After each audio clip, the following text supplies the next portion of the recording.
Hey, welcome to the Maine Recovery Council meeting. I will first state. Hello. So I'm going to share with everybody, we have new technology. We don't have the owl in the building in the middle anymore, but we have new technology. It's supposed to be better for people to hear us. So cross your fingers and that's what it will happen. I'm sure that people on Zoom can't hear us. If you can please let us know. We'll be able to try to make some adjustments, but we're trying out, I'm always afraid to say new technology, but that's where we are. So welcome, council members and welcome members of the public to our meeting. I just want to remind people when you speak, if you could speak up, please, to make sure that people know people coming in through Zoom can hear you, as well as sometimes it's hard to recognize a voice. So particularly for those people that are in the room, if you could say who you are before you speak, that would be helpful. And also, if people on Zoom could please limit what they put in the chat. Anything put in the chat does not become part of the public comment. They can't see it. Also, when we record it and put the recordings in so people can see it, they can't see what's in the chat. So please put things limitedly in the chat, but not a lot of wordy conversation in there because, first of all, I can't read it. I apologize for that. But also it can't be part of public record. So I thank you. And just that we've been cautioned that the microphones, which are in the ceiling, lit up in green, are much more sensitive than the owl. And they can actually pick up whispered conversations like sidebars that might otherwise be meant to be private. So you have been warned. All right, so let's start with introductions as we go along. We'll start on Zoom. Amber, would you like to introduce yourself, please?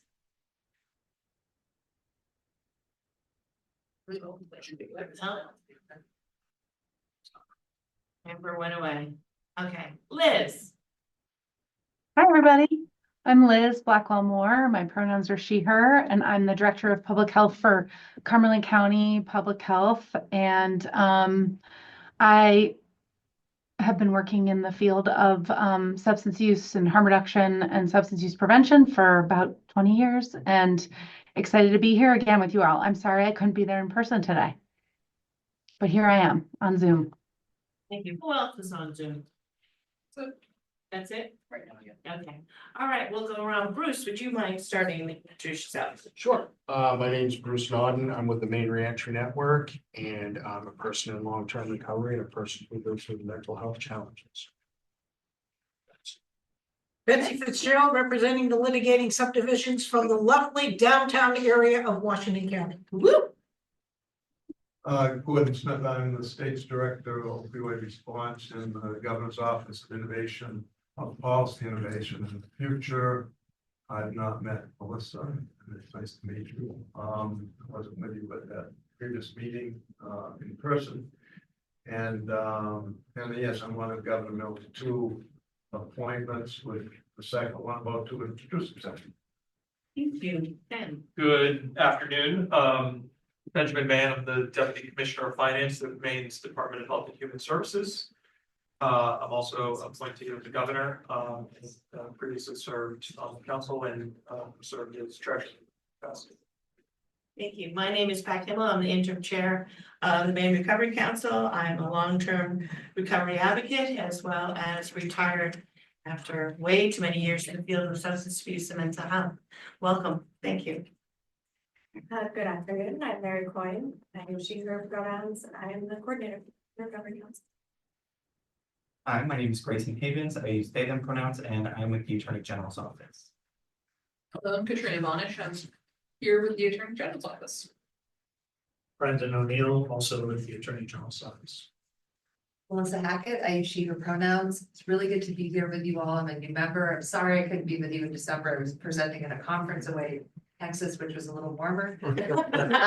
Wasn't a tough choice. But I'm very glad to be joining as a new member. I'm a policy associate with the Maine Children's Alliance and the coordinator for the Maine Child Welfare Action Network. I have a background in public health and advocacy, and I'm really passionate about supporting kids and parents who've been impacted by opioid use disorder. Thank you. Hi, everybody. I'm Maggie McLaughlin. I'm the Director of Health and Human Services for the City of Portland, representing Portland as one of the litigating subdivisions. Also a new member. I'm very happy to be here contributing where possible.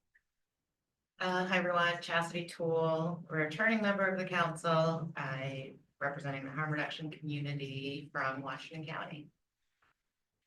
Hey everyone, I'm Tess Parks. I'm having a little trouble with a cold, so I'm gonna try my best. Hopefully I'm not contagious. I've been sick for quite a while.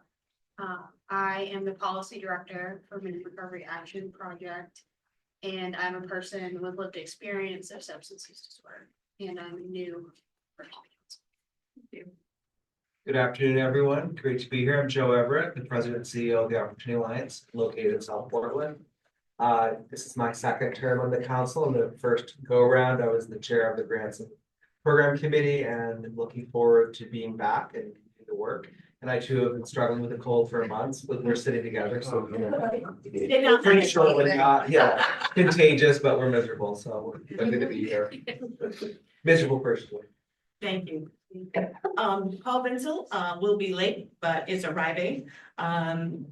Holly Stover, shared with me this morning that she's serving on appropriations, so it may be doubtful that, she's here with us today. And, Todd Brackett, will not be here with us today. He gives his sincere apologies, but something came up. I guess when you're the sheriff, that's what happens, and so he will not be with us. And, Amber was here on Zoom, but she's no longer there. She's having some technical difficulties. She's working on it. Okay, so she's working on technical difficulties. So thank you for the introduction. So I'll briefly share, well, she's working. When you're on Zoom, you're welcome to come in on Zoom as a council member, but remember when you're on Zoom, anytime that there's a roll call vote, you must be visible for us to see. Other than that, you can shut your screen off, but it has to be visible to vote. Today's agenda, as usual, is full. So we'll do the introduction, we'll do minutes, we'll have a report from the governance committee. We'll talk about committee assignments, the executive committee has some business, coordinators report, treasurer's report, program and grants committee report. And that is our agenda. It's not quite as simple as that, but that is today's agenda. You're welcome to add something on the end. I will share with those who don't know, we have to be out of this building at 5. It's a have to, which means this meeting has to end by 4:45. Because they need time to pack up their stuff and everything else and get out of here. So even though the meeting is supposed to get over 4:30, if it goes longer, it cannot go longer than 4:45. So I appreciate that in advance. All right. Any questions on the agenda? All right, we will move forward. The first item on the agenda is to approve the minutes of our last meeting. I believe you all got copies in your email. And if you're have any discussion, I will hear a motion on the minutes. Motion that we accept the minutes. Bruce made a motion. Ben, you second it? Yes. It's been moved and seconded. Further discussion on the minutes. If I see none, Grayson, can you call a roll, please? Ben Mann. Yeah. Yes. Betsy Fitzgerald. Yes. Bruce Naughton. Yes. Chastity Toole. Yes. Gordon Smith. Yes. Joe Everett. Yes. Liz Blackwell Moore. Yes. Maggie McLaughlin. Yes. Melissa Hackett. Yes. Pat Kimball. Yes. Tess Parks. Yes. Thank you.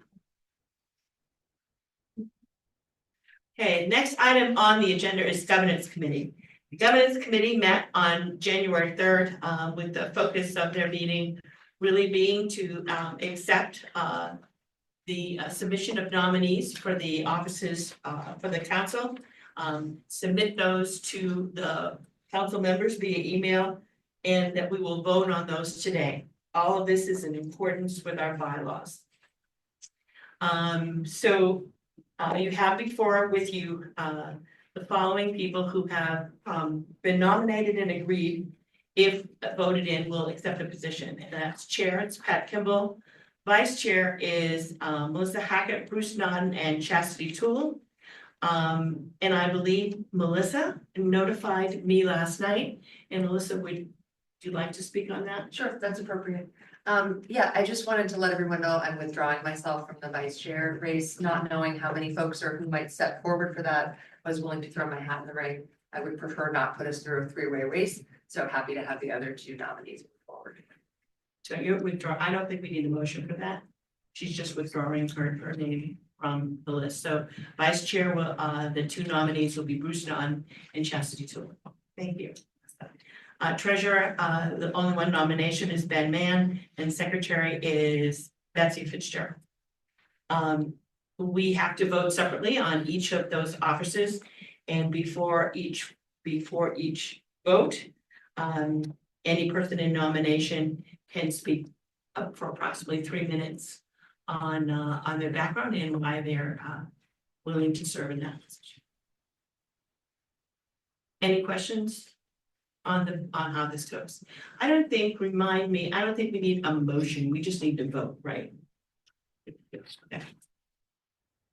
All right, the first is chairperson, and the only person nominated was Pat Kimball, which is myself.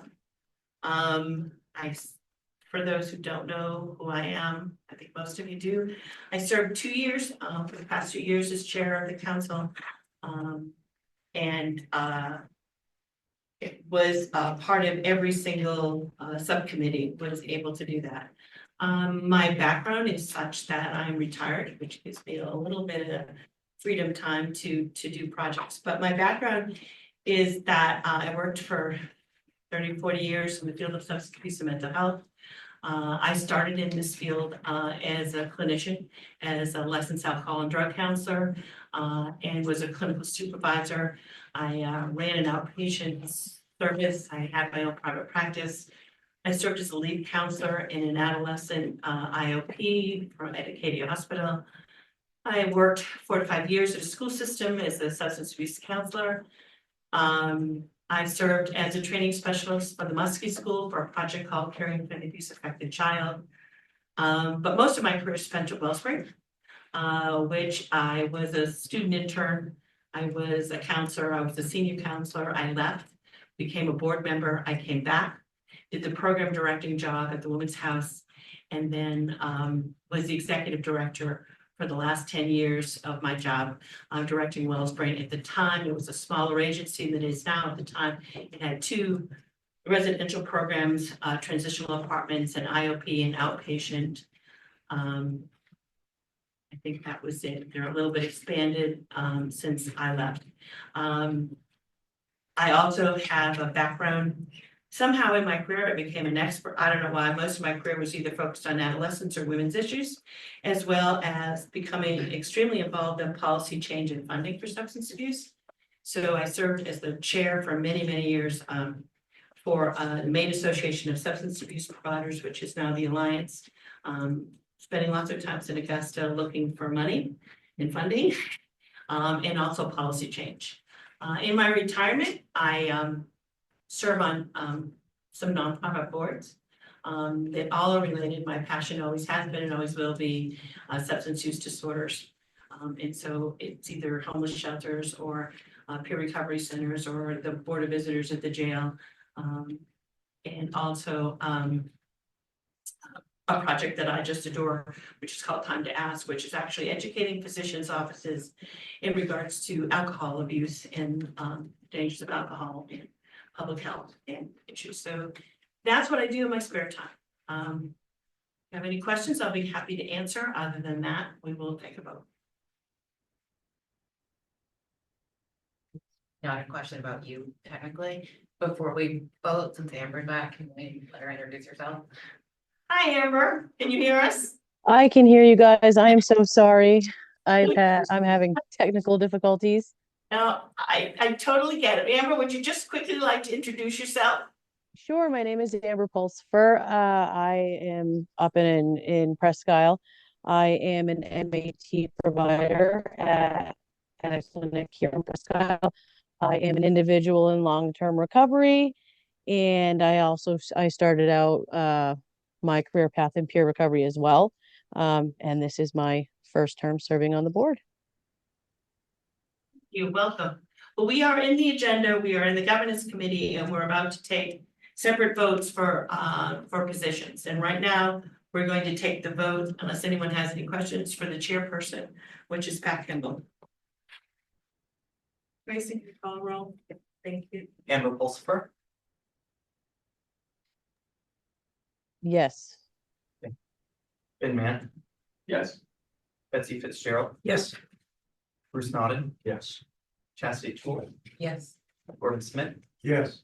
Joe Everett, Yes. Liz Blackwell Moore, Yes. Maggie McLaughlin, Yes. Melissa Hackett, Yes. Pat Kimball, Yes. Tess Parks. Yes. Thank you. Thank you all for the belief that I can do this another year. It is a challenge, it's a challenge, I'll tell you. All right, we are moving to vice chair. And there are two nominees, Bruce Nunn and Chastity Toole. And we will allow both of you some time to introduce yourselves and to why you want the position, and we'll go in alphabetical order, if that's okay, unless you have a preference. So. I knew it was gonna. Bruce. It's written. So, well, this is an exciting time. After we approved all of these awards, and there's a lot of work that's coming up. I humbly accept the nomination. But I have a couple of things that I need to say. First of all, as a person in recovery, I know this is going to sound strange to most of you, and maybe not some of you, but I'm an imposter. So 10 years ago, if I was in the throes of addiction and substance use disorder, I could never have imagined being, nominated to be the vice chair of this committee, or even to be asked to be on the committee. So it's more than humbling. There are many of us in the recovery community that kind of fight this thing where it's like, Chastity, that's what I'm talking about. We fight this thing. It's like we go home at night and we go, wait a minute, like I'm on the Maine Recovery Council, or in my particular case, the State Workforce Board, or other things. And a lot of times we just don't believe that we belong there. And luckily I have peers and other people that are around you that kind of remind me that you should be there.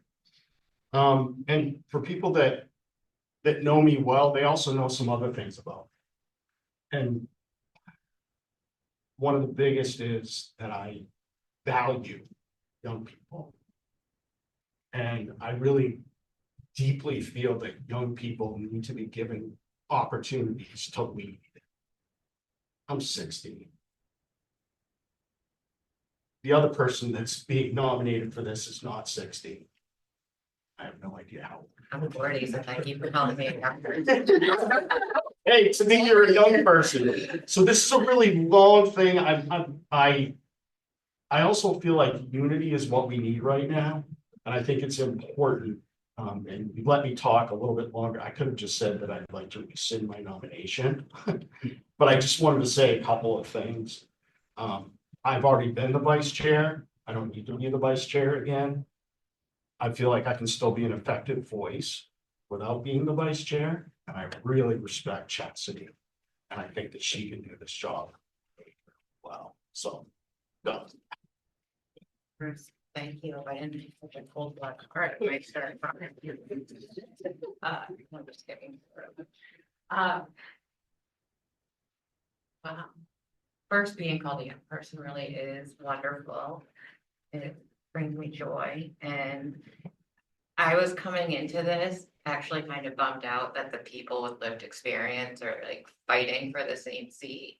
I think people who have lived through this not just deserve a seat at the table, but to be in leadership positions. And so it's humbling and stocks at the same time. For people that don't know me, I am a person with lived experience going way back to the OxyContin days. The first time I used one was the day I got my driver's license in 2000. Like terrible to have those two things tied together, but it's a date I always remember. So coming full circle is really, really exciting and really special. I done peer work and I've been in the harm reduction field for a while and ran a syringe service program in Washington County. And now I'm doing consulting work across the state, most notably with Project Dharma with Maine Health, and looking forward to being able to be more involved and constantly bugging Mary for information because I'm someone who wants to know all the things and like I'm action oriented. So finding a way to get more involved is really exciting. I'll leave it there. Thank you both. Wow, working on the council, this is good people. All right, so we take a vote, and I believe how many people do we need for a vote to move forward? I would. Great fits, but Bruce, did you withdraw? I did, Okay, yes. okay. So it's just Chastity. You withdrew? I withdrew. Did I miss? Was I not clear about that? Okay. I thought I heard. He voted in. Pat, I withdrew. Totally withdrew, totally, did not hear. Maybe you'd like to withdraw all your votes from me. I don't know. Thank you very much, I appreciate that. All right, so I will now call a roll for the vice chair, and the only person in running with that is Chastity Toole. Thank you, Bruce. That was really good. Yeah, that was extra. Amber Pulsifer, Yes. Ben Mann, Yes. Betsy Fitzgerald, Yes. Bruce Naughton, Yes. Chastity Toole, Yes. Gordon Smith, Yes. Joe Everett, Yes. Liz Blackwell Moore, Yes. Maggie McLaughlin, Yes. Melissa Hackett, Yes. Pat Kimball, Yes. all in favor, no one's been settled. Tess Parks, Yes. thank you. Motion carries. Thank you very much. Thank you, Lisa and Melissa, and welcome. Thank you, Chastity. All right, treasurer, and Ben Mann is our only candidate. Ben, do you want to say anything before we vote? I'll just give a little bit more background about myself, just for awareness of folks that I don't know. I was asked to serve as treasurer the first time around and asked to serve the second time. I'm happy to fill that role again. I've been at the Department of Health and Human Services since August of 2019, about 5.5 years. I came to this position without any healthcare background, but I spent the previous 10 years at the federal level working at Housing and Urban Development in the U.S. Treasury Department. I realized that sort of a fun fact related to this council, I also worked very closely on the stand-up of the Consumer Financial Protection Bureau when the Dodd-Frank Financial Act passed. So I don't know if it showed or not for the first 2 years, but I have a little experience starting up new entities in the public sector, which is often very difficult given all the requirements imposed on the public sector. But I have 15 plus years of public sector experience. I've spent my career on budget and management and operations space, and I care pretty deeply about process and how things are done. I'm here mostly for the or at DHHS at least, but also probably here at the council more for the craft of how things get done, as opposed I'm less skilled with the cause of everything, although I have come to care deeply about it as well. So I hope to provide solid financial advice and lead the finance committee and for the remainder of for going forward for this term of the council. Thank you, Ben. Tracy, can you call a roll, please? Amber Pulsifer, Yes. Ben Mann, Yes. Betsy Fitzgerald, Yes. Bruce Naughton, Yes. Chastity Toole, Yes. Gordon Smith, Yes. Joe Everett, Yes. Liz Blackwell Moore, Yes. Maggie McLaughlin, Yes. Melissa Hackett, Yes. Pat Kimball, Yes. Paul Vinsel, Yes. Tess Parks. Yes. All right, motion carries. Ben, thank you very much. Last office is the secretary, Betsy Fitzgerald. You resisted the impulse to say last but not least to do. I did. I And I I appreciate that. reserved that. I did not say that. You didn't, and I appreciate that. I'm Betsy Fitzgerald. I am the former manager in Washington County and came to the council as one of the representatives of the litigating subdivisions. And I am semi-retired. I would like to say I was retired, but it isn't working well at all for me, so. It's a long story. And but I have come to appreciate the challenges that this council faces. And I think I came into it kind of thinking really kind of blandly that, oh, this is not going to be hard at all. This is a piece of cake. And it isn't. And I appreciate what you folks are doing. And I learn stuff every day. And just as a sidebar, I am an old English teacher. That's why she's such an excellent. Yes. Thank you. Thank you. Thank you. You didn't know that? If there's Oh, no other Just questions, can you take a Way vote, back. please? Way back. Oh, yeah. Amber Pulsifer, Yes. Ben Mann, Yes. Betsy Fitzgerald, Yes. Bruce Naughton, Yes. Chastity Toole, Yes. Gordon Smith, Yes. Joe Everett, Yes. Liz Blackwell Moore, Yes. Maggie McLaughlin, Yes. Melissa Hackett, Yes. Pat Kimball, Yes, Paul Vinsel, Yes. Tess Parks. Yes. Thank you. thank you, motion carries. Thank you, Betsy. You can keep taking notes. Yes, ma'am. So, as part of our bylaws, the chair of the council gets to nominate up to 3 individuals to serve at-large members for the executive committee. And I would like to nominate as the chair, Gordon Smith, Paul Vinsel, and Bruce Naughton to serve at-large members to the executive committee. Do I need a motion for that vote? I think I do. Yeah, sure. So That's been moved, and do I hear a second? Sorry. Second, any further discussion? Not, we call roll, please. Could you let me know who first and second that? Betsy and Gordon. No, No, Ben. Ben. Thank you. Okay, I didn't even hear which one's on. Don't ask me. Amber Pulsifer, Yes. Ben Mann, Yes. Betsy Fitzgerald, Yes. Bruce Naughton, Yes. Chastity Toole, Yes. Gordon Smith, Yes. Joe Everett, Yes. Liz Blackwell Moore, Yes. Maggie McLaughlin, Yes. Melissa Hackett, Yes. Pat Kimball, Yes, Paul Vinsel. Yeah. Tess Parks. yes. Thank you. Thank you. Motion carries and welcome to the executive committee. Thank you very much. One last piece of business and then we'll move on to the executive committee, and that is committee assignments. And I wanted to get those out and approved today, because if not, then we have to wait till the next meeting and we have a lot of business to do. So we do have 3 individuals who are stepping forward to serve as chair of those committees. The governance committee, Paul Vinsel has agreed to chair that committee. Finance will be chaired by Ben Mann and Joe Everett. The recommendation, Joe Everett will again chair programs and grants committee. So it is, the chair can put these names forward, but it has to be approved by the committee. I'm gonna wait on the vote. What I'm gonna do is, I have all of you where you were last year on committees, if you were here last year.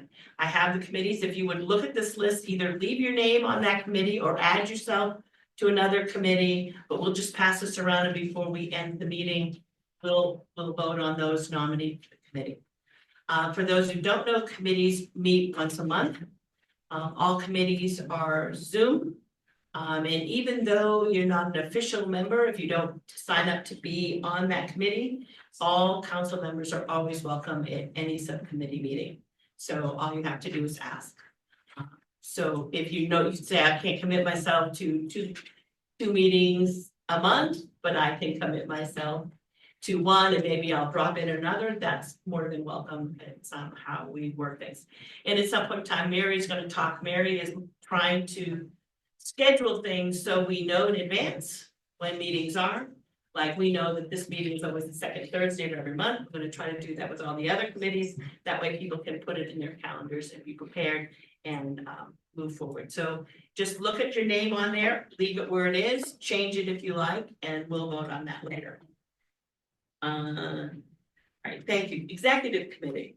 The Executive Committee met on January 6th for two purposes. One, to discuss staffing for the Recovery Council, and the second to talk about contracts and moving forward with getting contracts out.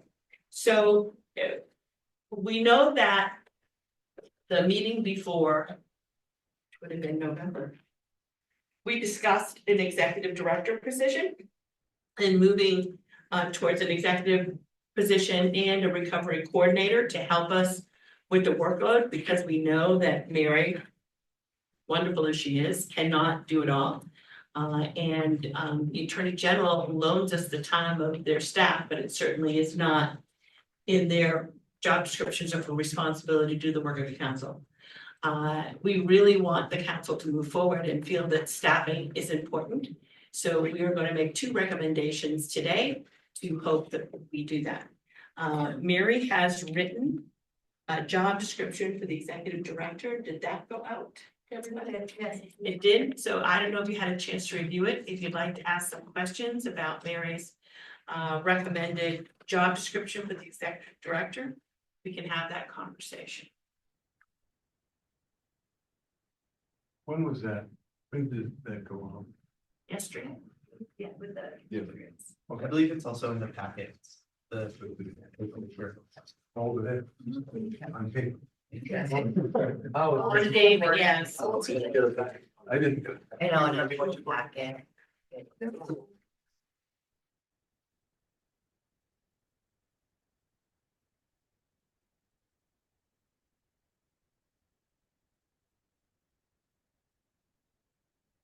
You're already had all provided some context. So this job description was built from the past year of the work that I've done and seen the council need. I think as we grow and evolve, this job description can do that too. I think this outlines in a pretty thorough way what a lot of the need is, in a way that more accurately aligns with at least the job I've been doing, than the coordinator role that I initially signed on for, that I did.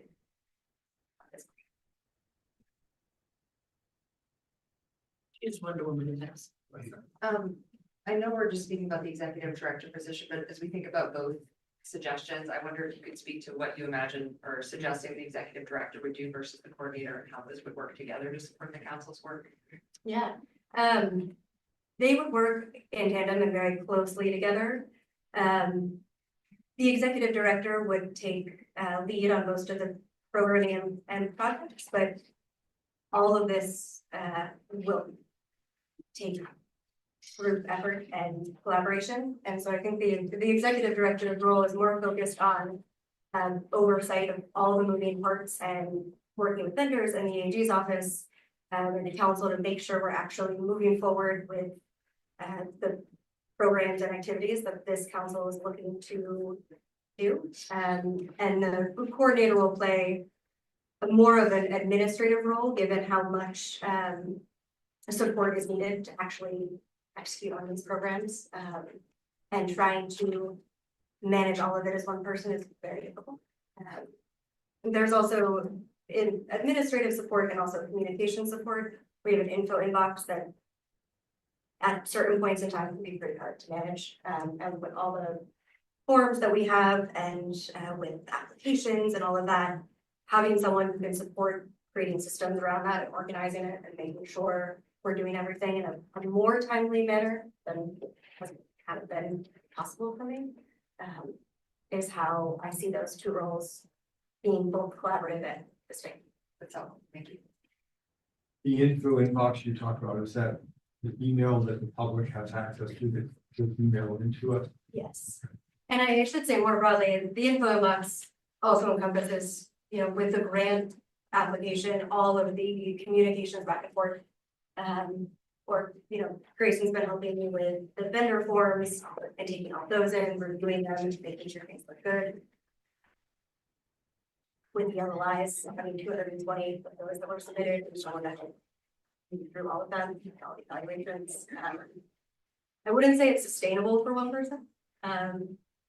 Probably not even two, but I would hesitate to onboard more than one person at a time, given the demands of the role already.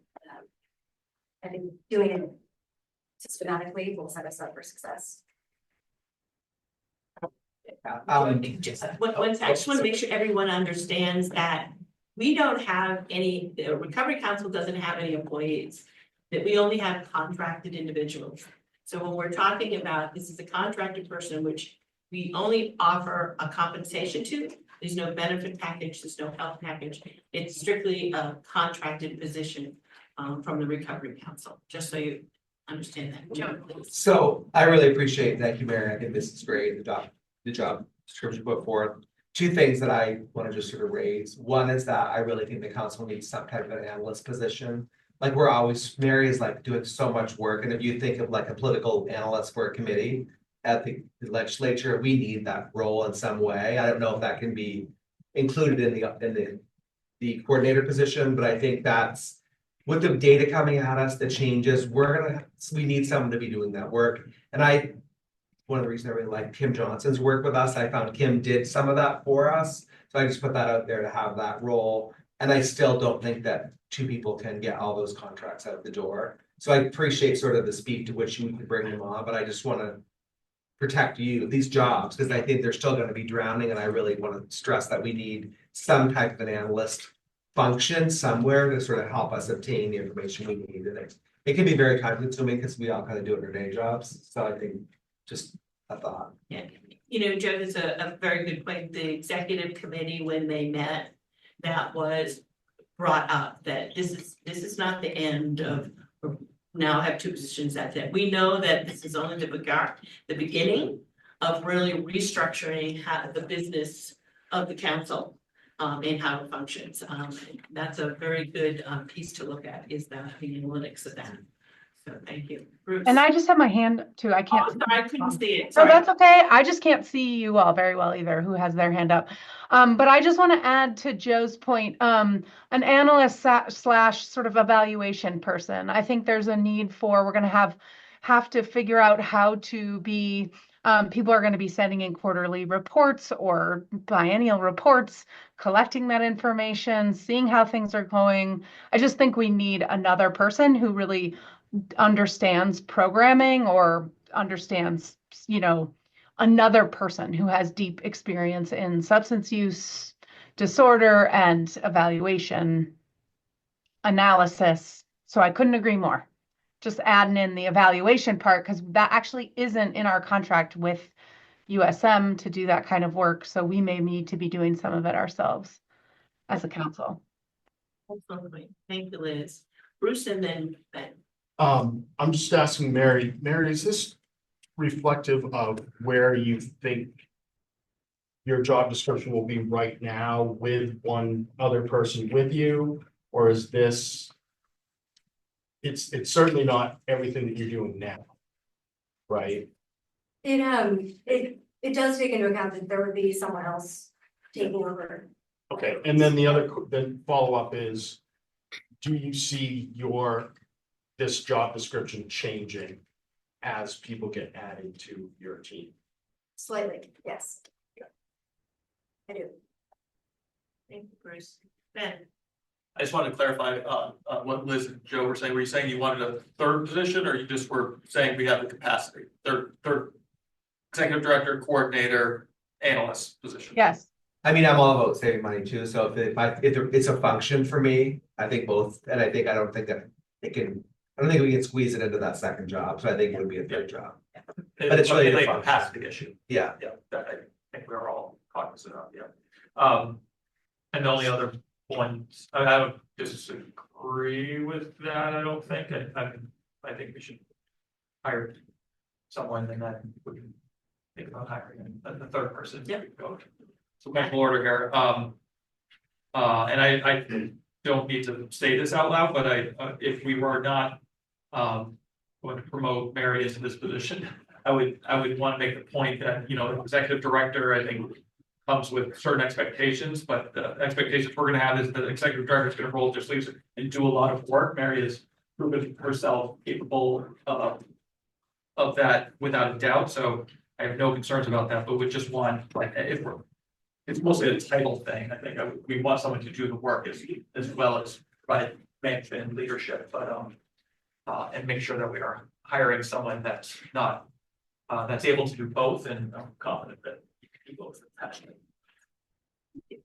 Yes, Cindy? Semi-related into that, but the executive coaching. How does that come into play now? Because part of it was gonna be figuring out the job description and what we need. But we're doing that prior, so how did that weave together? The way that I see it is it'll be sort of ongoing support for me, at least for the months.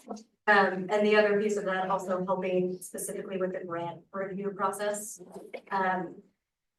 In full disclosure, I did hire someone to be an executive coach for me, and from November to about a week ago.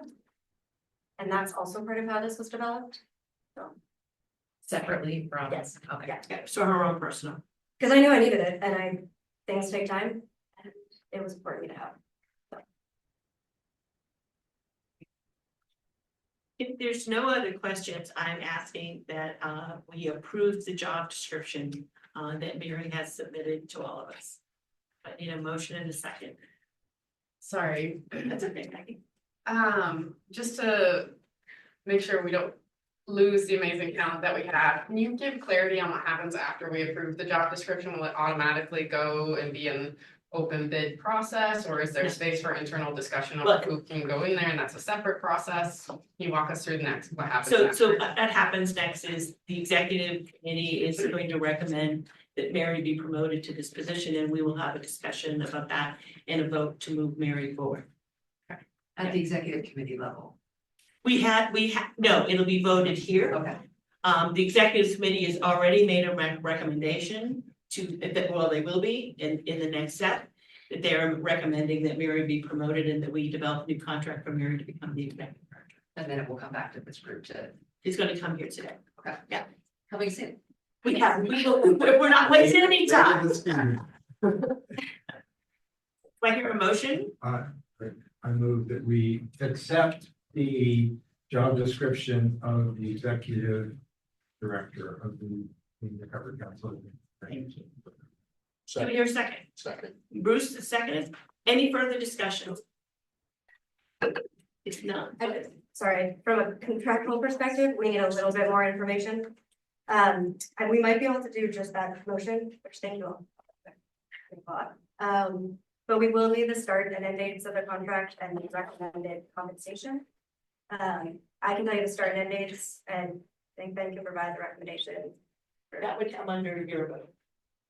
Oh, never mind. Yeah, that will Think take about the it. next vote. Okay. Yes, Because right now, we're just talking about what the we're just position. accepting this job description, yeah. Yeah, so it's the job description and then the term of whoever gets hired for that position and the money and everything else. Come next. Yes. Yeah.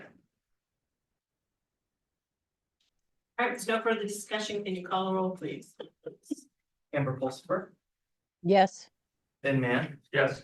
Betsy Fitzgerald, Yes. Bruce Naughton, Yes. Chastity Toole, Yes. Gordon Smith, Yes. Joe Everett, Yes. Liz Blackwell Moore, Sorry, yes. Hit that button, Liz. Aggie McLaughlin, Yes. Melissa Hackett, Yes. Pat Kimball, Yes, Paul Vinsel, Yes. S. Parks. Yes. Thank you. thank you all. Motion carries. Thank you very much.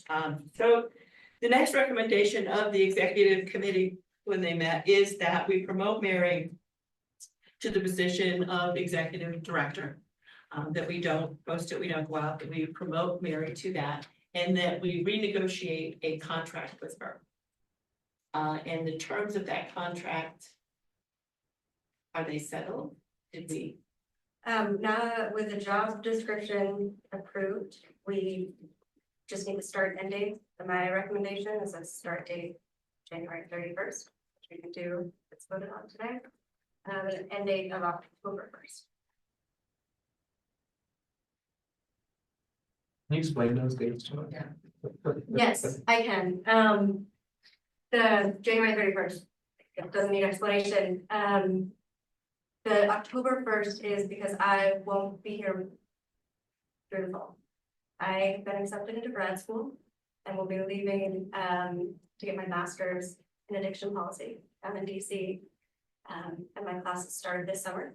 So I'll start to wean off the work and then I'll move down there at the end of August. It's really important to me to make sure these positions are established and before I leave, that everything we've done up to this point is moving forward and in a good place. And as many of you know, this work I care so much about, maybe more than sometimes I should.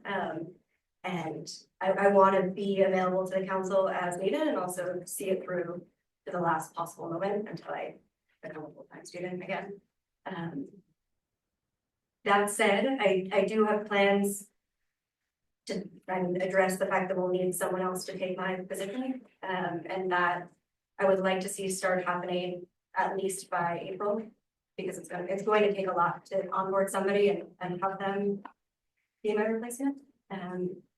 Right now, I do feel like the executive director and coordinator position are distinct, and that we could hire a coordinator, and then hire and then put a job posting out for the executive director. I think if the right person is in the coordinator position, they could step into the executive director role, but I think it'll be important to put that out.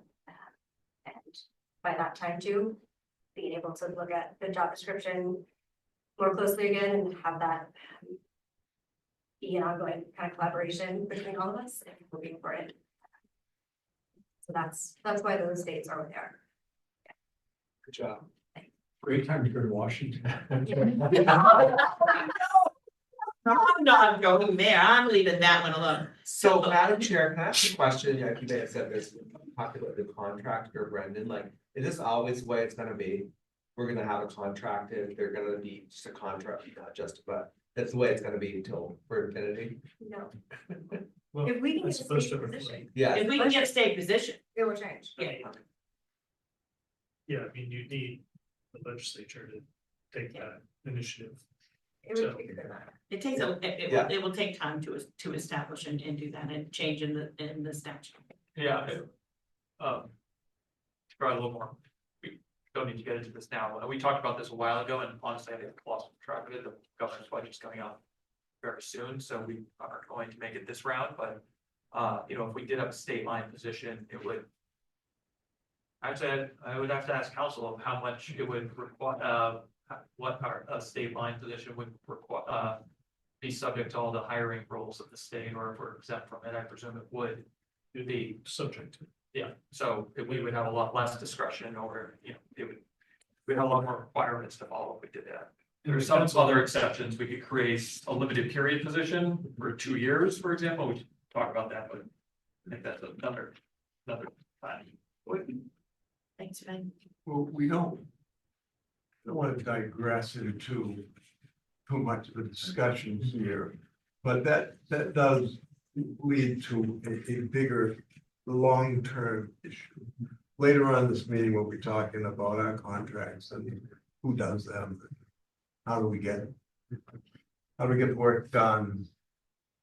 And as we thought, particularly through the holidays, those of us have been plodding along on this.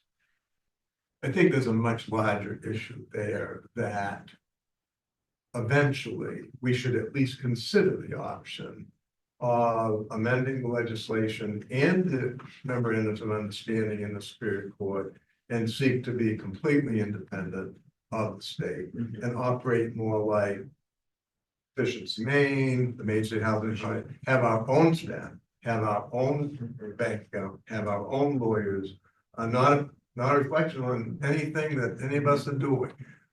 We still got 16 years. This is not likely something that I'll be working on.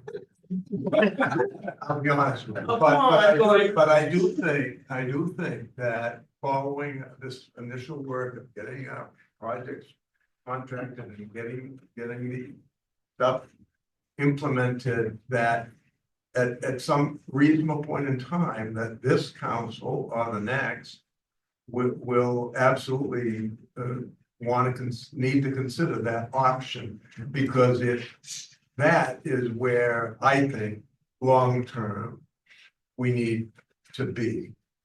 Don't even be thinking of it the next few hours, please. But I think, again, that's where then we don't have to go through this discussion. Well, okay, if we can't hire it, we can't employ a staff person because we have a line item in the budget. We don't need, I'd spend the rest of the day trying how difficult this work is, but you all know that, you all know pieces of it.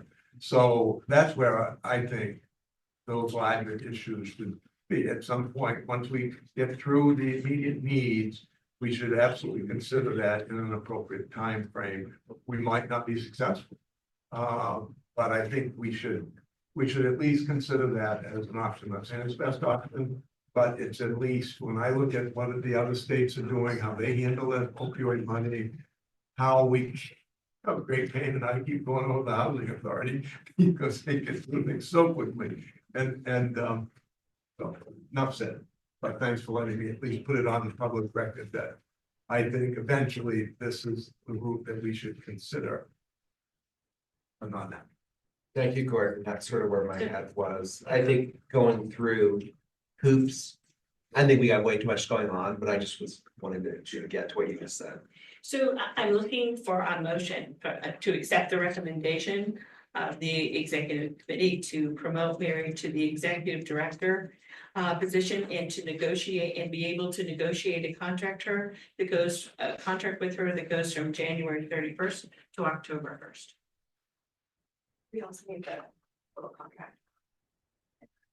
Oh, and the total contract amount is, do we have it? Well, Ben, do we have it? we don't have it. I think it's at the will of the council, but I have a recommendation. We fairly quickly decided on the compensation for the coordinator position, I think, while we were sitting around here. I also have a spreadsheet up right now, but the original compensation for the coordinator position was $40 an hour. Again, this doesn't have any benefits, retirement, sick leave, vacation time or anything. But I think something reasonable for the executive director would be in the range of $55 to $60 an hour. I use generally 26% for benefits, which is fairly conservative. I think that would be in the salary without the benefits. At $55 would be 85,000, and at $60 would be 92,000. Sort of if you didn't take it at the gross amount there, and assume some of that's going to health insurance and retirement and things like that. But like I said, that we originally started the coordinator position at 40, and I believe we increased the coordinator position up to 44 recently. Yes, we did. But that was just for Mary. Yeah. But open to feedback around that, obviously. Ben, I'm sorry, could you just recap the final recommended figure for the executive director and the coordinator position? I know it's scratch, but. I guess if we're the original amount for the coordinator position was $40 an hour. And that's going to be the recommendation at the next, not this vote, but the next vote. Okay. And then the executive director position, which is brand new and we're creating right now. I was thinking between 55 and 60. Okay. And just that's 114 to 124,000. But it really, if you net out, if you make a proxy for benefits, it's really about 84 to 92,000 in that range. And Ben, is that 84 to 92,000, or, the number, is that for a full year, or is that for the length of the contract? Great question. That's, I just did 2,080 hours, which is basically every day. That was for a full year. Yeah, which was what we were gonna recommend, because again, someone will be coming on, so the money is there set aside. And the way I do deal with lots of staffing contracts at CHHS, but not the way I presume, and Mary should probably tell us, if the executive director, the way that these are structured, if you don't work, you don't get paid. So if you don't, if there's a state holiday and you take the day off, the way that the staffing contracts work is that if you don't work any hours, there's no compensation coming in. So those numbers, the annualized numbers I gave you are based on 2,080 hours, which is basically every day during the year, save the weekends. Would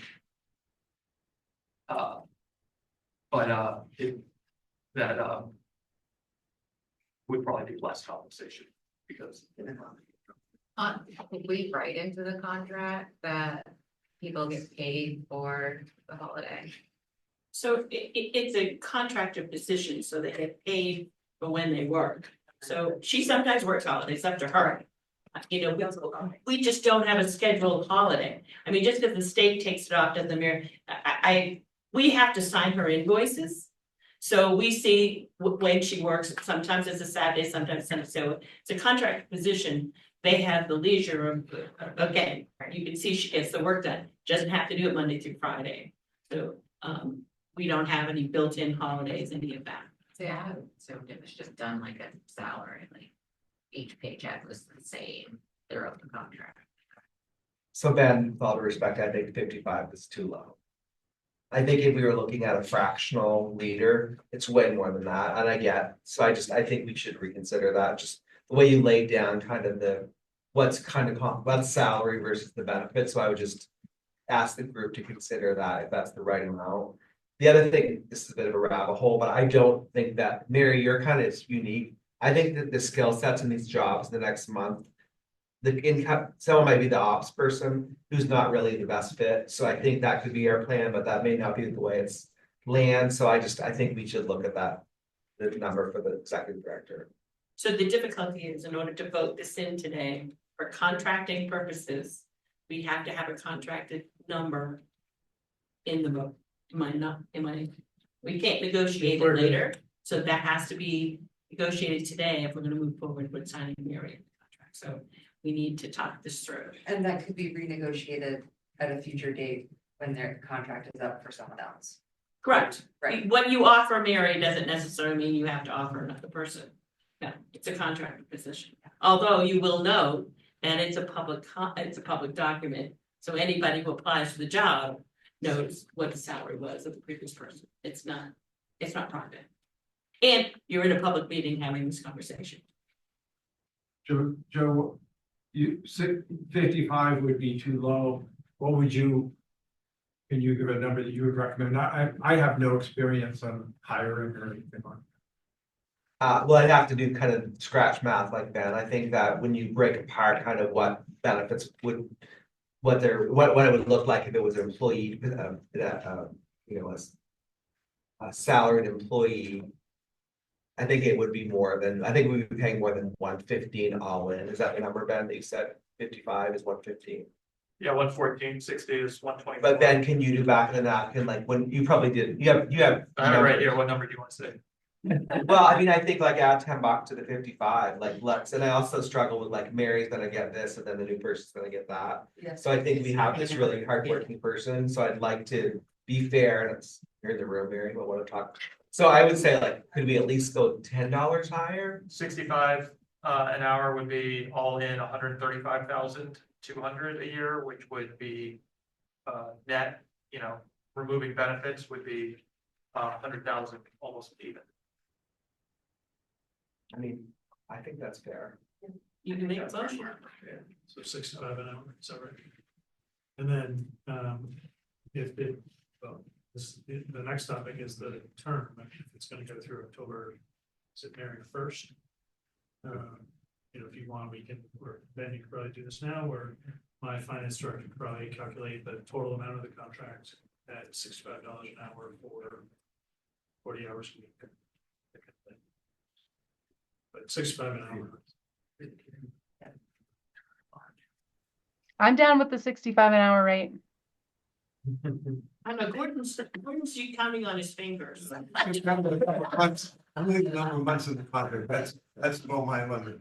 I'm gonna recruit Gordon to the. I love I'm gonna it. recruit Gordon to the financing committee. That's the computer in front of him, he's going at it. What's the end date? October 1. October 1. Meanwhile, Joe, I just want to say thank you for raising that. I think it's always like balancing being expeditious, moving something forward and thinking about a future person would see that contracted amount. I think we want to think about what's the right place to set that. So I need a motion from the floor. So I would make that motion, whatever your words. are. Making a motion that we promote Larry to the position of executive director for a contract going from January 31st to October 1st in the amount of, do we have an amount? Let me just do $65 an hour for. an 65 hour to 40 hours a week. Yes, yes. So moved. Can I say It's that? been moved. Do we have a second? It's been moved and seconded by Maggie. Any further discussion? Can I add something? Can we do an average of 50 hours a week? It's more realistic. I just want to be honest. Okay. And then we don't have to do another contract amendment. And If she runs out if of we don't use all of the money, that's fine. It's much harder if we exceed the amount that we allot. We don't have, I just want to make sure we have wiggle room. Yeah. Well, I like that, Mary, and I had that on my mind, I kind of, I'm down rabbit holes all over the place, but I think that's a fair suggestion. Okay, will I you don't amend, have to work with the hour. would you amend your Well, motion? let's hear, let Ben. Okay, Well, I'm fine with that too. That will increase the compensation by 25% automatically, so that would bring the compensation to 125,000. Yeah. And probably over 150. Does that mean that you can work up, you could bill up to 50 hours a week? It is not required that. It might be a week that you bill us for 30. correct. So. Or she's got a week's just- vacation coming next week, she won't bill at all. So what we're doing is we're establishing what the total value of the contract is. Mary can work as many hours a week as she wants, but she can bill that time. And if she gets to that total amount much earlier in the year, because she worked far more hours, that's what would happen. At that point, we would need to amend the contract, extend the, the total value. But we're not sort of setting a ceiling or a floor on how many hours a week she can work. What we're doing, I think, is calculating the total. It's a dollar amount of the Feeling on contract. You 8 can't, months of compensation. yeah, you can't beyond that. exceed that. But it does set an expectation, Brendan, it seems to me that we're really gonna expect an average of about 50 hours a week. Because that's what she's asked for, and that's what that's the amount of compensation in the contract. So can we, Well, I think she's late, she's made it before some truth. And we'll run out of money in August, so we'll be back in August to talk about this, is that okay? And I don't really, I'm glad you amended my motion, but Ben, do you want to talk about the dollar amount or? No, I'm fine with that. I do think we should have like for burnout and just so we don't. For precedent purposes, for future people that we're hiring, I think we should be trying to stay around 40 hours a week. I agree. and Yeah, not I was, 50. Yeah. I mean, 50 is, Mary works a lot of hours, but I want to make sure that that people aren't just, We're not requiring it. yes, we're not requiring it, nor do we, I think we want Nor to is it encourage it. Right. right, so the motion will stay as Joe stated, Wait, which is 40 hours a week. no, No, I think we were going to 50, but trying to, a goal of 40, it's up to 50. Yeah. It isn't up to 50. Up to 50, Yeah. okay.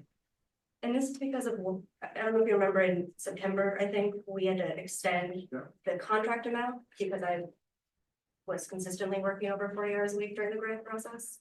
And so this, I just want to give us buffer road, because we don't have to do that yet. extending the contract is not ideal either, so we're balancing those things out, right?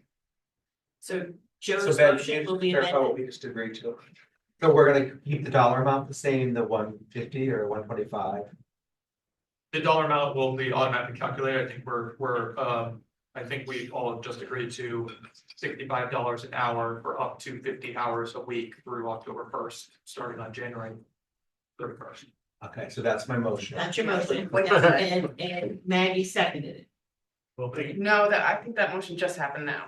No, Well, and then, Okay, so I'm that, fine with that. Okay, I he just amended he amended his motion, so are you willing to I amend have yours? to second it. I had a question. Okay, Similar to what we're discussing of like setting expectations, assuming that, I think Mary's gonna have a heavy lift no matter what. But especially during transitions, training up two new people.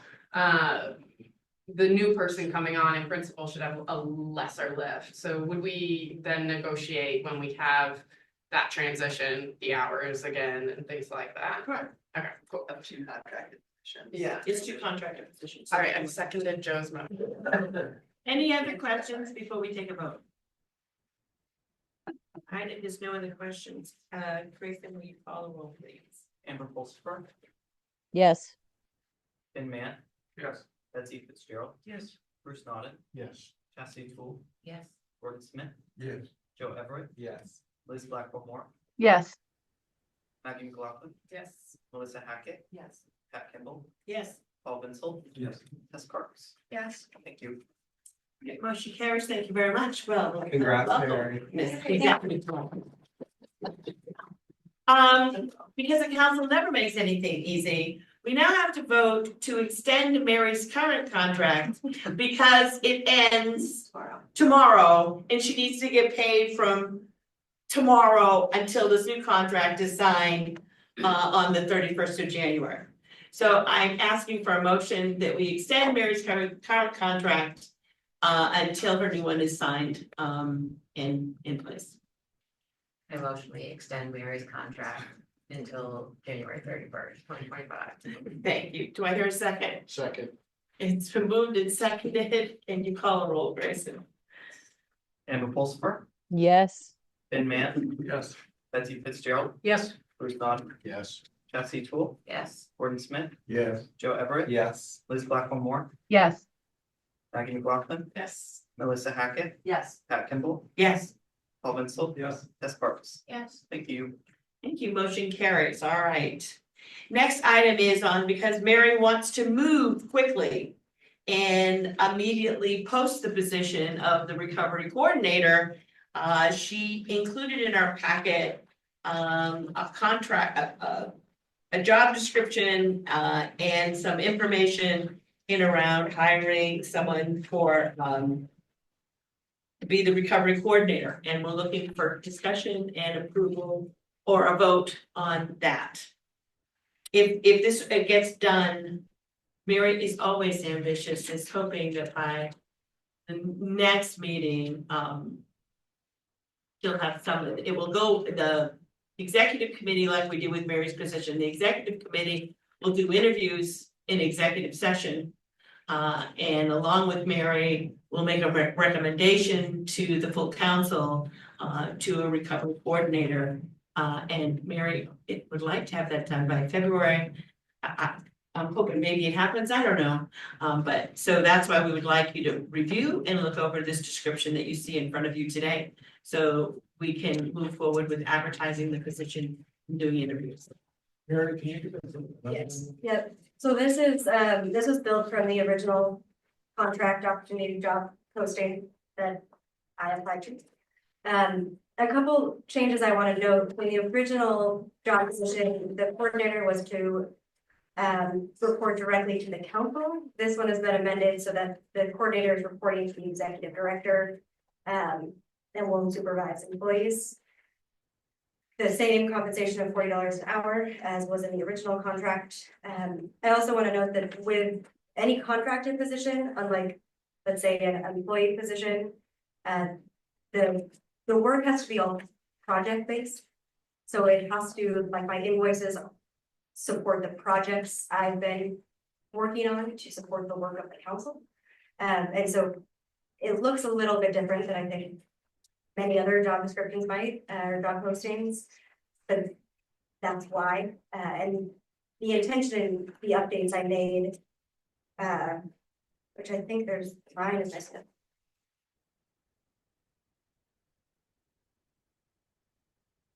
I don't have a second page, but, Yeah. yeah, you have a second page? I think we don't either, because I was gonna say, what's the other 50% of the job, we have the 50%, and then there's not the Yeah. other page or something. It goes 1 to 3. Yeah, mine does cover. Sure. That would be great. We can pull it up. Yeah, it's in the email. Yeah. Mary and Heather, do you guys have anyone in mind? Or what, do you have, if you don't have someone in mind, who do you think would be like the ideal person? What qualities would they have? Vegetable cloning Mary. Yes. It's listed on the second page as sort of the skills, I think. Attention to detail and being incredibly organized will help. That is also a skill set I'm looking to develop, and so to have someone who has stronger organizational skills than I do would be helpful. Someone who also has proficiency in Excel. So much of what I do is in a workbook. Communication skills, I mean, just everyone we're doing deserves to be treated professionally and with empathy. And if I think you don't have those skills, then it will be really hard to do this job well. Do you think that they need experience in substance use disorder treatment or in the field?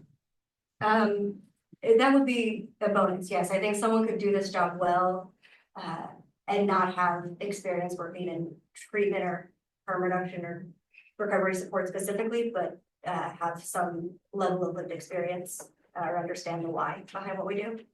And that feels really important again for all the folks we interact with. Especially during any funding opportunity. And yeah, that's been a huge part. I like that this is 1 year and so there'll be overlap. Yes, Not only overlap with your position, but overlap with the next council. yes, yep. No, No, we have 2 years. It's a 2-year. This is a 2 year. No, that's a 1 year. That's We a have 1 2, year. we have, the council has 2 Oh, years. that's right. but what will be You nice. signed up for I'm 2 not- years. Can't 2 we years. put it- Good time to remind. Is the positions will be staggered, so we won't get to a position or a point where this council leaves and all of the staff positions are also up for re-contract negotiations. And I think that would be really helpful, especially as we think about sustainability and just ongoing operational support. And it's also helpful is it's putting out today by Joe and Bruce and some others. We're in a process of really restructuring. And so in a year's time, we don't know what our needs will be and what we're looking for. And so this with a 1-year contract, it gives us the ability to either continue in the way that we're going, or we're looking at something totally different. But we have that ability to do that. Any other comments on that job description that you'd like to share? And if not, are people comfortable in putting in a motion in a second? Bruce, I thought I heard somebody say something about $44 an hour. Mary after she. We gave Mary a slight raise Okay. up you. to 44. And so we're starting this out where Mary started out with 40. Thank you. I move that we accept the contract for the new Maine Recovery Council coordinator. I hear a second. Second. It's been moved and seconded. Further discussion. Yeah, I can't see hands up there. Any hands? All right, if none, can you please call the roll, please? Amber Pulsper, Yes. Ben Mann, Yes. Betsy Fitzgerald, Yes. Bruce Knox, Yes. Bessie Tool. Yes. Gordon Smith, Yes. Joe Everett, Yes. Liz Blackwell Moore, Yes. Maggie McLaughlin, Yes. Melissa Hackett, Yes. Pat Kimball, Yes. Paul Pinsel. Yes. Tess Parker. Yes. Thank Thank you very much, and more to follow. Thank you, motion carries. We also, sorry, may need one more motion. We need a motion to allow Never enough the motions. executive, we have the wording for it though, so this will be easy, to let the executive committee oversee the hiring process. Oh, yeah, This was what happened with. and to go into executive session, so we're asking permission so that the interviews are not public, that they're in executive session. Pat, let me just explain, Yeah. as you, many of you know, because everything the council does is subject to the Freedom of Access Act. That FOA has very detailed requirements about about going into executive session. So I've written out a very specific motion that I would recommend to be read by whoever's putting forward a motion. And again, what we're talking about is delegating to the executive committee the task of reviewing applications and making a recommendation to the council of somebody to hire.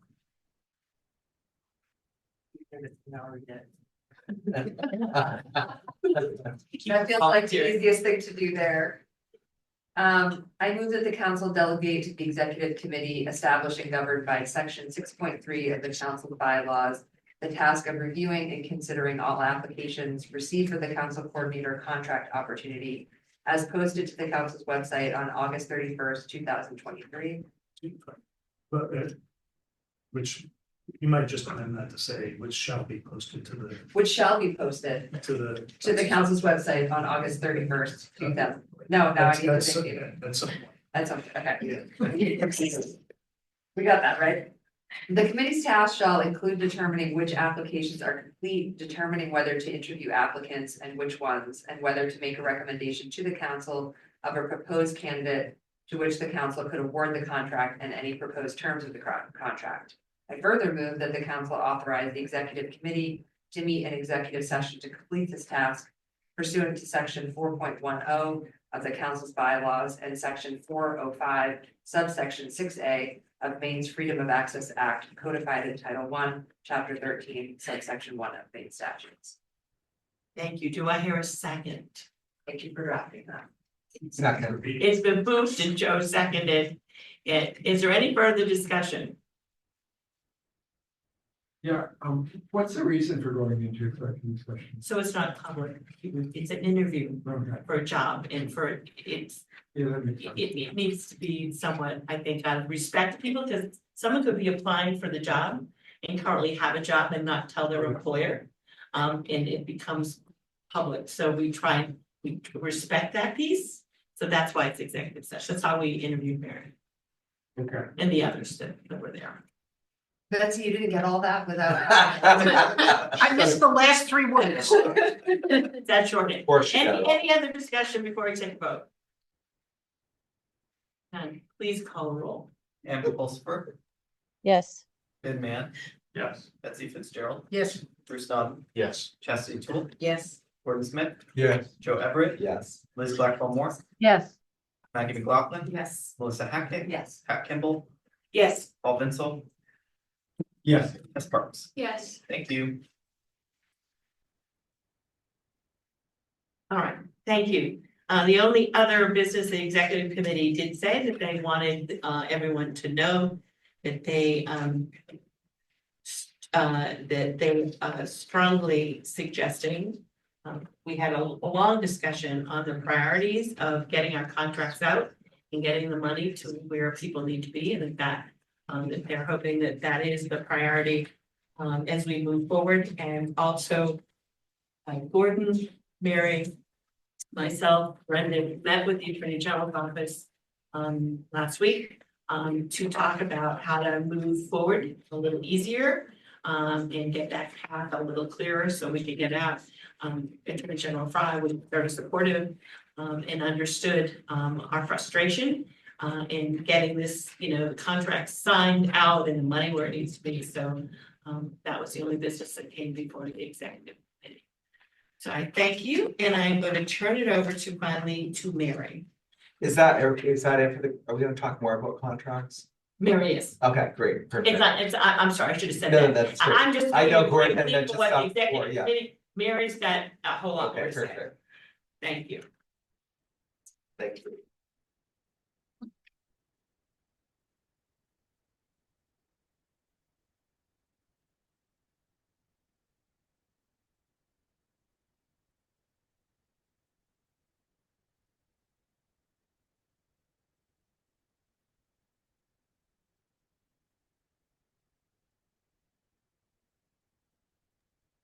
So because we can't see, when you put that up, we can't see Amber or That's because I. Or Liz? Sure. She will. I was gonna say, if they wanna put their hand up, can they do it? I told you not to put things in the chat, now I'm telling you to put things in the chat. But we can see the chat, so if you have your hand up or question, please signal that in the chat so we can see it. I can see it perfectly from my seat. You don't. I'll raise it. You tell me then, thank you. But I'm not that good at paying attention. Don't look at me, I evidently am bad. We will just interject when we need to. Oh. All right, I'm sorry, you just clapped down. Broke it, Mary. so sensitive. It is, it's really sensitive. Oh, God. Okay, well, here's what we're talking about. Okay, so to continue the staffing discussion, which we've already talked about a lot of what I wanted to cover, but, so here's sort of my proposed thinking around the onboarding structure and to make sure we do it in a tactful and systematic way. So we have 2 positions now. We have an executive director and we'll hire a new coordinator. Barry Dunn is coming on, as we've talked about and voted on, which we actually might need to go back and amend that vote. To provide interim support for us in helping to get these contracts out. When the executive committee met, and I'll talk about this on the next slide, we discussed how they can best be involved in, again, the short-term solution to making sure we move forward as quickly as we really can. And that will take both a executive director, a coordinator, Barry Dunn, and their support, which was wonderful during the grant process, and then also members of the council. My hope is that in mid-February or the next February, the February council meeting, we can finalize what the ongoing vendor RFP looks like. As you'll remember, Barry Dunn is only coming on for a few months, and our intention is to have vendor support for the foreseeable future to help with management of grant contracts, oversee and support reporting, and if there's future funding opportunities to also help with in program management. And I acknowledge that Joe and Liz mentioned having sort of the analyst staff position, and I think we could have a 3rd staff position and also still put out this RFP. We may just want to think through a little bit more the division of roles. But in terms of, as we mentioned, we still need support to write contracts. It is not in currently anyone's job description on the council to do that or supports the council to do that. And the hope is that a vendor can come on and do that. Now, I think there's a world in which an individual we can contract with them to provide that support. Having experience and knowledge of state contracts would be a huge benefit to us. So I want to mention that as sort of the next step. And if we do post an RFP, that's obviously a different process than posting a job description. So something for us to consider and keep in mind. So Mary, I may have missed something. Mhm. The post grant manager RFP, is that the contract management piece? Yes. Anything else in that role that you think? And I may have missed this, I'm sorry. No, this, so from my perspective, the biggest piece to that is the reporting oversight. And also helping to catalog and organize all of that, create a system by which the council can use for the foreseeable future. And work with our grantees to make sure those are all submitted in a timely manner and also through whatever means is most appropriate. So I want to get them on. I think Barry Dunn can help us get the contracts out. If they apply for the RFP, they can also help with the ongoing support, but that was the original intention. And so I'm not going to ask them to do anything in regards to how the reporting is received or collected or any of that, because we need to have it be fair and transparent and all of that. Yes. Do you want me now to go into the highlights of what you just said to emphasize No one is responsible for these contracts, and that Barry done do this because you and I talked about it almost every day about this for the last month. No, like, And I. yeah. I have a lot, I have a few things I want to say about, it, but I don't want to interrupt your flow, because you may get back to what I want to say. We'll flow together. Let me get through the staffing and then I think it would be great for you to speak. Sure. That will set us up for the next Yeah, one. that'd be. So that's January, February. Again, if we can post that RFP in early February or mid-February, by March, we can make that selection. This was a late night, you can see all my emotions about leaving the council. I appreciate the reaction. If the one thing I could do more of is, it's gonna be hard to my phone, yes, but I will do it. Education's so important. And again, as I mentioned before, doing the one hiring process at a time just gives us time to align on what's needed, have some sort of flow before we then hire somebody else. My hope is that in April, we can have an interim executive director start onboarding. We're not gonna look at that as an additional staff position. During this time, I think with contracting and what I know about the timeline so far, the more hands on deck, the better. So that would be useful. And also at this time, I think it would be appropriate for us to look at the vendor, the coordinator we need, and decide what additional staffing support we need. We could also do that earlier on. And I'm happy to do that. But again, looking at ways that we can do this without bogging down sort of my work and what I'm able to do, and being able to move forward still with all that needs to be done, especially around the contracts. My intention is to step mostly away from the ED position by the end of May. But not fully.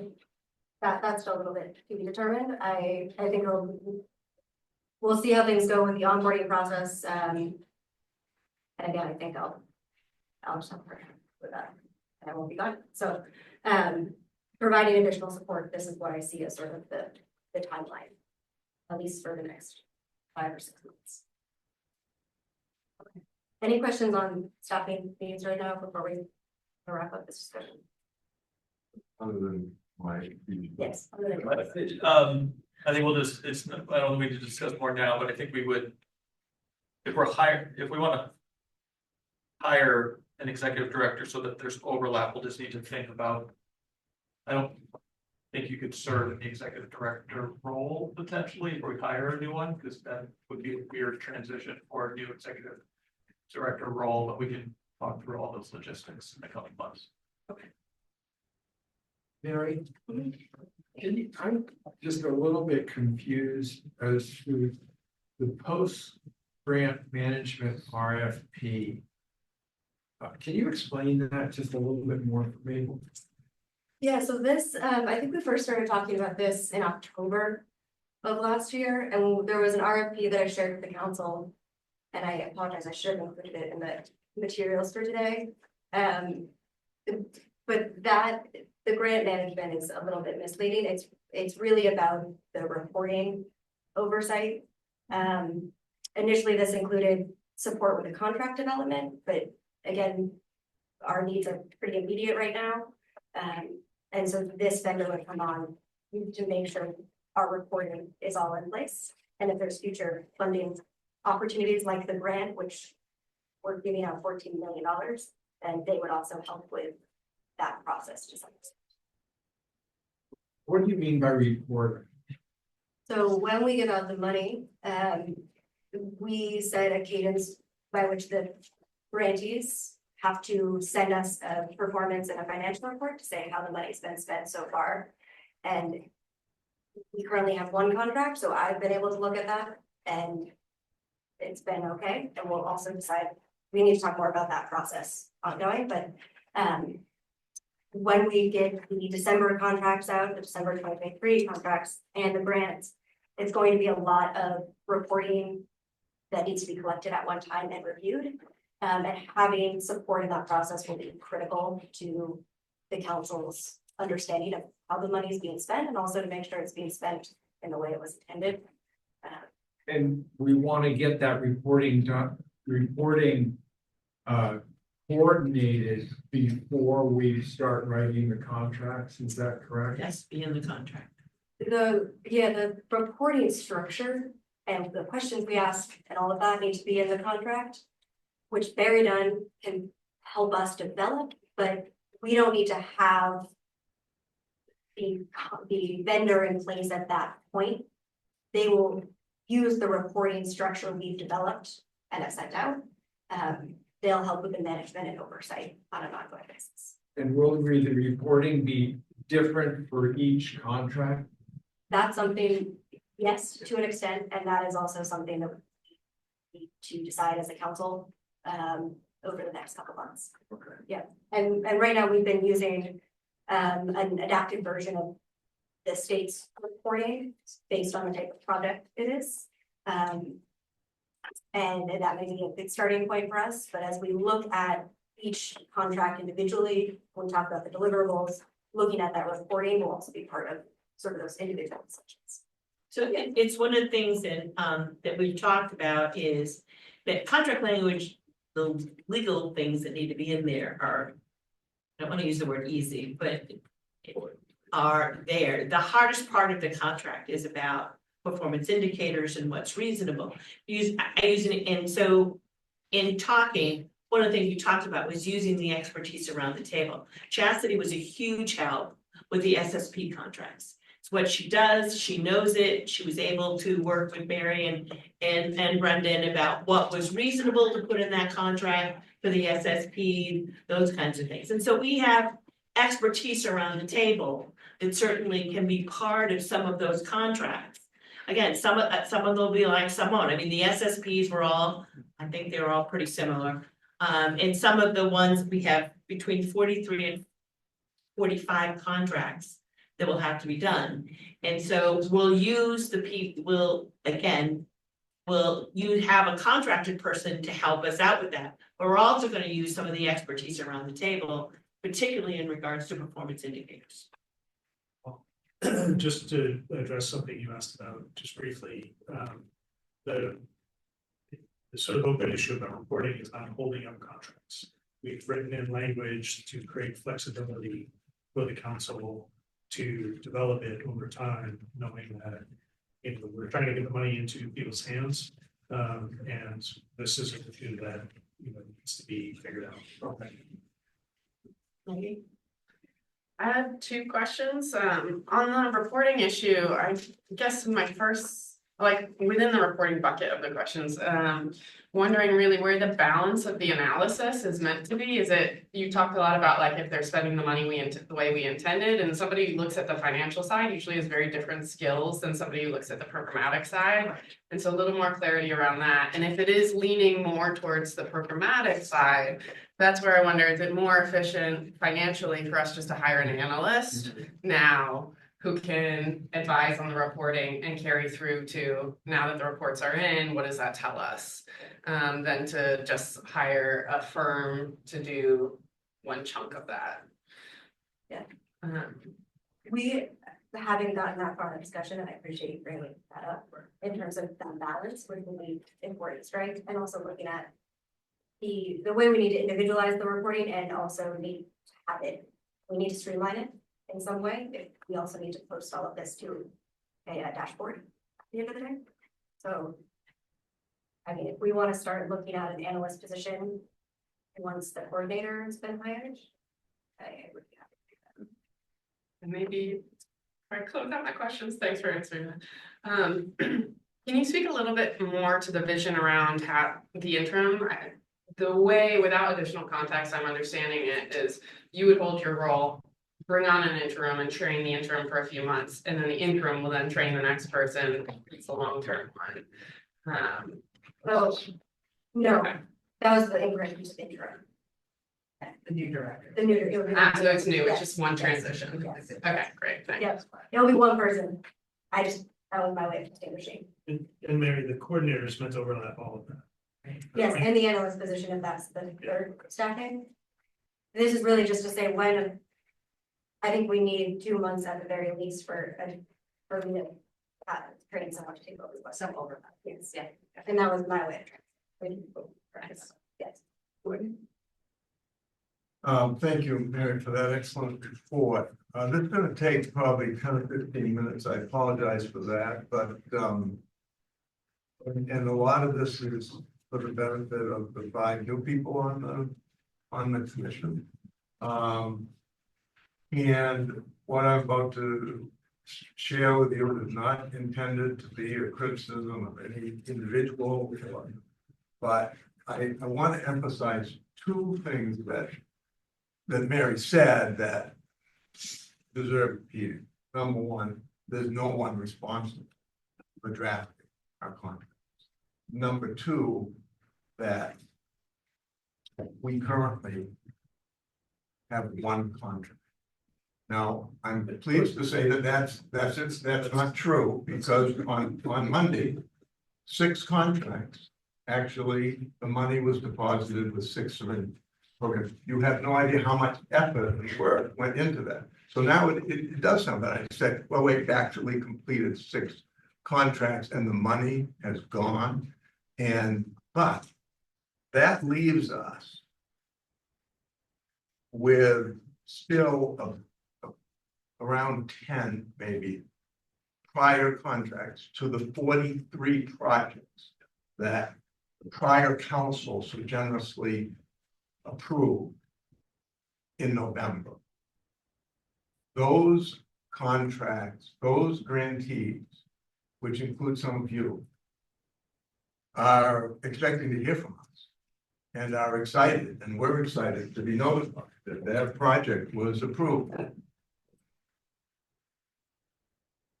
We, at the current pace, with the people that we have available, we're not talking days, weeks, months. This would be years before these contracts. So I think we all are committed to, okay, we have to, this is urgent, it's an acute, and we need to do things a different way.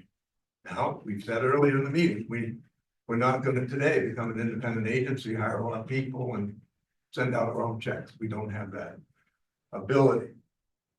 We have worked through the holidays to think about, okay, how do we get the work done? Very done can help a lot, but in the next couple of minutes, I want to share with you what I believe needs to be well understood by the council.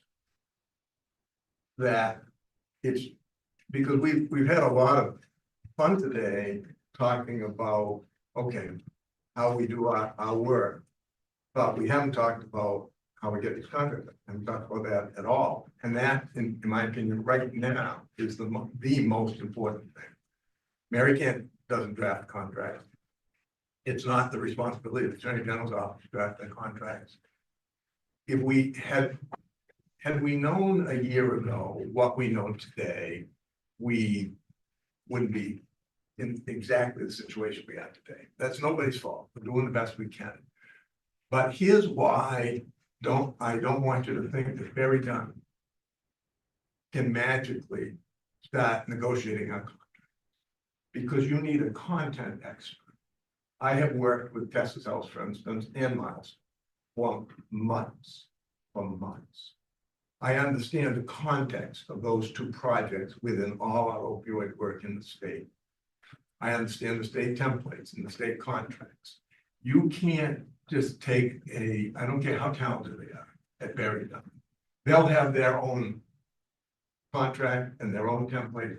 No, the Attorney General's office is a party to our contracts, and the money is sent out through DAFs and the Comptroller's office. So anytime we remove anything on the 11 pages of state terms and conditions, that's not even our meat. The meat of our contract is the first 9 pages, and we've got a pretty good template down to about 9 sections. Definitions, reporting. Okay, that's in a way that's the meat of our contract. But everybody else gets 11 pages of terms and conditions. And anytime we take one out, and these are difficult things, hold harmless provision, background checks, insurances, then we're not wedded to that. We're not absolutely obligated, Maine Recovery Council, to have all those terms and conditions.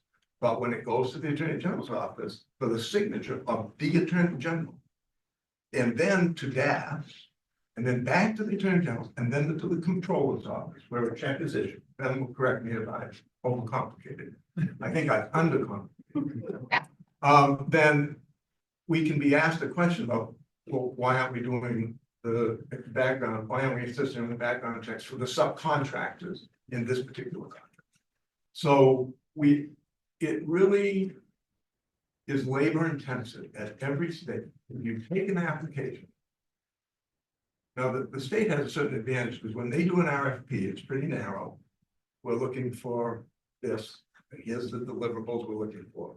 And a person applies, they win the award. The contract can then pretty much track the RFP. Our request for application is very broad. Our reduction, recovery support, treatment, send in your project. I don't think anybody except Mary and I have looked at as many of them, right? And I've taken a look at particularly the 43 that we've approved and said, okay, how heavy a lift will it be when I pick up the phone and call? What's Page's name tests? Brian Page at Maine Direct Access, $500,000 to help people get it. How big a lift will it be on any single contract to start with? Okay, Brian, we're ready to start your contract. Are you ready? Here's what we need to talk about. That can't be a very done person. So our suggestion actually is that immediately we actually draw upon you, me, that some state people have volunteered, very done, and we'd have a team of like 3 people that would actually kind of adopt these 43 projects. Now, again, I'll come back to how we're going to deal with the 10 that are in process, and you've got that in your material. But first you got to negotiate the contract. Then somebody's got to draft it. And then we can send it over to the Attorney General's office with the feeling that, well, if there's anything here that's a problem for you, let us know. The Attorney General's office has done a good job at developing language that says, look, we're only in this contract really because we're holding the money, and we're the only enforcement authority really give project goes to heck, and we have to take action. So they limited their role in the contract, but still, if the Attorney General's going to sign it, they're going to have to take a look at it, and DAS will do the same. But at least then, I guess what I'm saying, there's no one to blame here but the county. There are contracts, and we have to come up with a viable timeline. One thing that I hope to do today is I don't know whether we've developed the form, but the other problem is communication. Even if they're going to be disappointed when they're going to hear from us, we got to help them. They did not get good notification even in the contracts that we have agreed to. I mean, again, nobody's fault. It's just we're learning as we go along. But if nothing else, I mean, people will be more patient if we at least communicate with them. So right now, we should send them out a communication for the 43 new one and say, here's 5 questions. Are you great? This is the form we've talked about. Yeah, it's the Yeah. question. So you'd say number 1, 2, is your project shovel ready? How ready are you? Because we got to prioritize these. They don't have the document I did on the prioritization, right? No. So I did group them together, but still, for the purposes of this discussion, we obviously have to prioritize which ones go first. But we could communicate with everybody now and say, we're going to be negotiating contract. How shovel ready is your project? When would you be ready if we call today? Would you be ready to start talking with us? Number two, the other important thing I think we could share right now is, well, the other thing is, that's a good question. Has anything changed? You know, it's been 2 months now since they were approved. Some of these projects might have changed. And number three, I want to send them now the state terms and conditions. Those 11 pages. No reason to wait till the end and say, oh, you got any problem with it? We can send them those 11 pages now and say, while we're not obligated to have all these terms and conditions in every one of our recovery contracts, that is the norm for the state. And so if you have any problems with any of these provisions, it'd be best that we know that as soon as possible so that we can take that into consideration as we negotiate your contract. So first, who's going to negotiate? And I love the idea because you are content experts. 43, we could all kind of adopt 3 of these things. But get some advice from Barry Dunn, and because it can't really be left to one person. And then in the program and grants committee or the finance committee, sometimes the full council could actually approve some of these changes if we need to. The drafting, we're getting templates together, and I think between Barry Dunn and Mary and I and new staff people and Brendan's help, and it will be slogging. There's no easy way to do that. But again, that's, those are things that we have to do now before it's wonderful to talk about evaluation, management, reporting. But until we get these done, we're gonna really be disappointing a lot of people if we don't accelerate our process for negotiating contracts, drafting contracts, and getting the money to the side. Thanks for letting me take that much time, but it's a very, I think we're in a very difficult place. And Well, I I think think there's some ways we can fix it. Very helpful, Gordon. Thank you. And I know that you've been like needy. Can the grants and program committee, like there's some like wise minds to your getting your the Tiger team together, like commit to sort of helping, and you've got this, there's a roadmap, like what we can do to, like to help get sort of these out the door. I think that's the group that has sort of the abilities, and if we can keep that moving. Because I do, like I'm beginning to hear, I think there's a confidence thing going on right now with us, like what's going on, like where is this money? So I think that, and we can't have a $20 million infrastructure, like we can't hire 40 people, highly paid people. So I think if we could follow along with what you're suggesting, Gordon, and move it with our help. And I don't know if this is appropriate, but I mean, like, I might be able to bring someone with me from my organization who has expertise, if that's acceptable. So I would just offer that for the grants committee to help. I think it's a perfect place for it. Nice. That makes a lot of sense of the process that's emerging from this. I guess one of the things coming from the outside without a lot of the context of what came in through the applications that this brings to mind is I keep reflecting on what Courtney Gary Allen told us about make this process easier. And if I were a nonprofit and I received these questions, it would take hours and hours to respond to them. And so I wonder if there is a way to maybe, I think, take some of the open-endedness of it around like, if your funding was reduced, what would that mean to you? That's a huge emotional question and can take a ton of time for people to crunch those numbers and things like that. So I guess the overarching theme is like, how much is being negotiated? Are we like uncertain, are we cutting people by millions here? And if we're not actually negotiating much in terms of scope or value, then I think we can remove a lot of these and just focus on procedural bottlenecks, which mostly I would assume can lead more towards, has anything changed and are there any issues with the terms and conditions?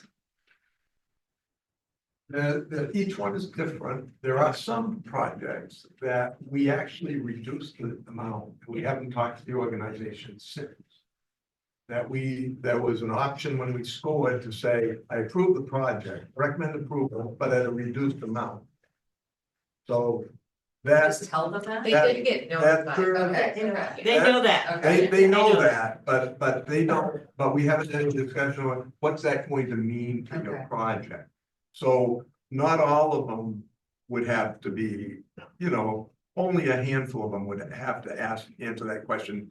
We reduced, the amount that you requested, what impact will that have?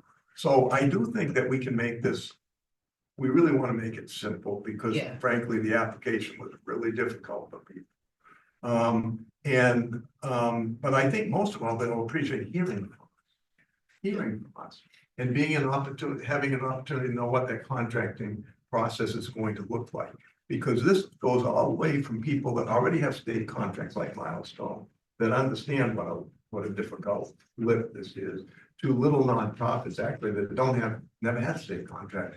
And they're going to struggle with our processes, which we'd like to not do, but again, our contracts are, there's a third party to our contracts, the Attorney General, and our money is held by the state, so we have to comply with a certain amount of state terms. I like this idea of what's being shared about balancing that. I do think it's important to follow up with folks and just say, in order to be able to keep getting this money out the door sooner to you, if you can follow up with some information, that would be helpful.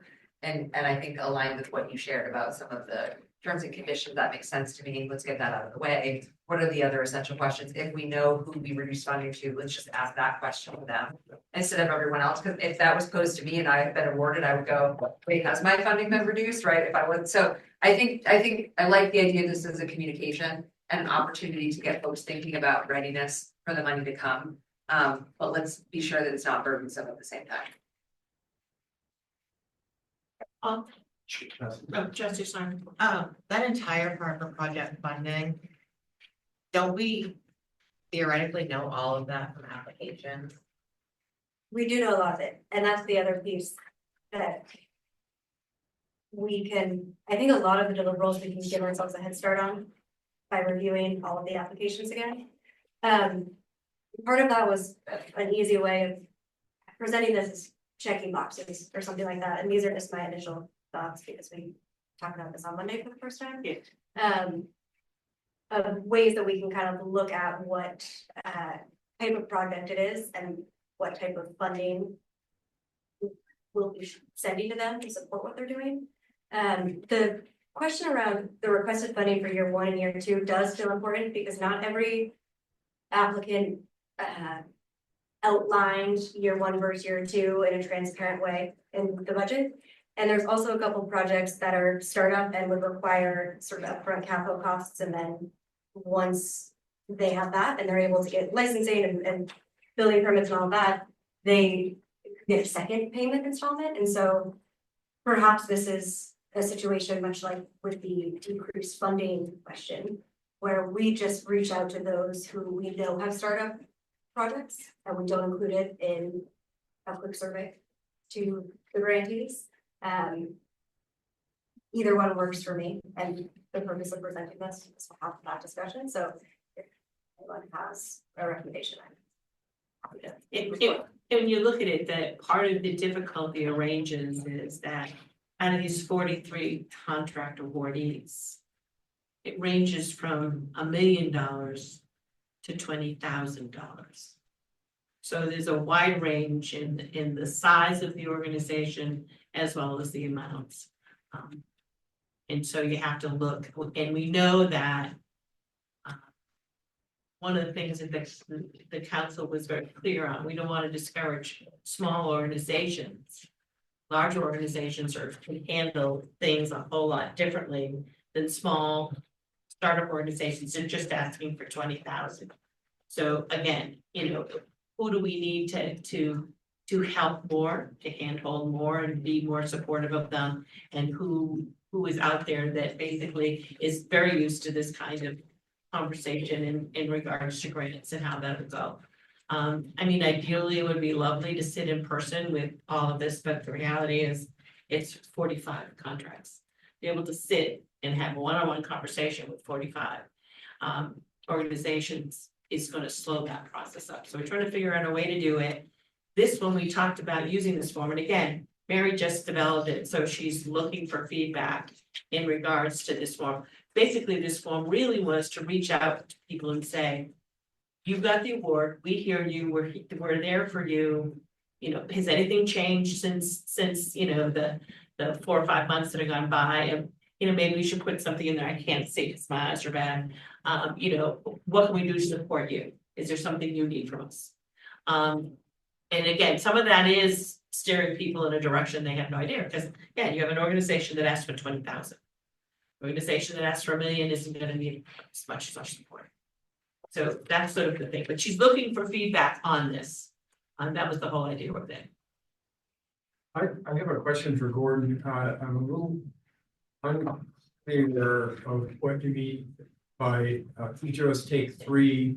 So what I'm thinking is that with my expertise, I would take 3 for treatment and be able to look at the contract and say, okay, these are the deliverables we should be able to get from you. You know, these are what you should report back to us. These are what we would want to know, how you're spending that money and if it's effective. Is that kind of correct? Yeah, you look at the grant, look at what you know from your expertise and make recommendations as to what you think. And I would work with Barry Dunn or whoever it would be to help form that contract and kind of negotiate between the grantee and us and the AG's office. And we have people that have volunteered for the state. For instance, let's say somebody here will take some of our residential programs. And Stacy Chandler and Karina O'Leary and others at the state that said, look, we deal with these contracts all the time. We'd be willing to help, you know, with you. And so I could see in that case, and we have treatment people, obviously, that do the treatment programs. And we could have a state person, yourself, Dr. Bitzel, and a Barry Dunn person work on 3 of these contracts. If you start thinking about each of us taking on 3, it really seems quite doable. And it becomes, because again, there's no shortcuts to it. You have to actually talk to the people, you have to go back and forth. And some of these are $500,000, $600,000, $1 million in one case. So that is, and we got a good precedent here.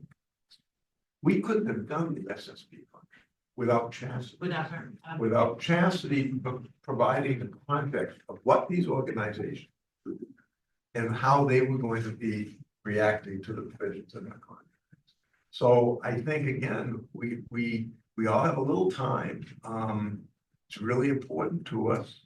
And I offer this as a suggestion because I don't know what else to do.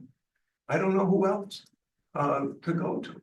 I'm drafting contracts myself, and so is Mary, so is Brent. But at this pace, it's not going fast. So I think kind of go add to what you're saying. I just am thinking about sort of if we go back to December of 2023 and we have the youth contracts, like that could be a cluster that I got a couple of us could grab onto and bang. We have the whole family flex funds, bang. I think we could bang though. And then just when you said residential, I thought of this like, and then you have sort of the pillars that are a little more complicated, but maybe some aren't as complicated that we could, a group could say, you know what, we can grab onto those, you can do that. You know, so I think that just to sort of like get those ones done and then sort of start to bucket them like you're doing in your mind, you know, all the different pillars and can we like, is there sort of a framework that we can follow and that might be already created, that may be missing something sort of like, if you were passing us a packet to work on, when you're talking about the expectations of the AG's office, like that's front and center for me. And there's non-negotiable, like I know as a grantee, like that they're just things that are, so what framework would you give us to sort of do that? Well, we have a template that we've been working on. A lot of this is Brendan's work. There's 11 sections in the contract that I'm drafting with Tessa's house. And some of them will have exhibits and riders, and some of them won't need that. But again, I think that's our council work, and then we've got these state terms and conditions. When I send out the form, for instance, I would not say these are our terms and conditions. These are the state ones. I'd make it clear that we're not obligated to them, but that they're going to be expected unless we waive one or more of these terms and conditions in their contract. But you made an important point, Joe, that before we even, I think we should communicate with them right now with respect to these a couple questions, simple questions, and the template and the terms and conditions, because there's no reason to hold up that communication. They're gonna be expecting to hear from us. It's already been 2 months. But we shouldn't even be thinking about those 43 contracts until we finish the ones. We have some here that we voted 13 months ago that are not done. And we've got to help finish up those contracts. We have voted out over $20 million. And even if you take the 6 payments that went out on Monday, we still, and the Sangerville, our teacher program, perhaps, because it was the first check, and they're doing really well. I have their first report I see on financial and performance due tomorrow. They're doing a beautiful job up there at that recovery center, the Recovery Wellness Institute. But again, we need to get 20 million done. Well, we gotta get the existing contracts done before we start on the new ones, in my opinion.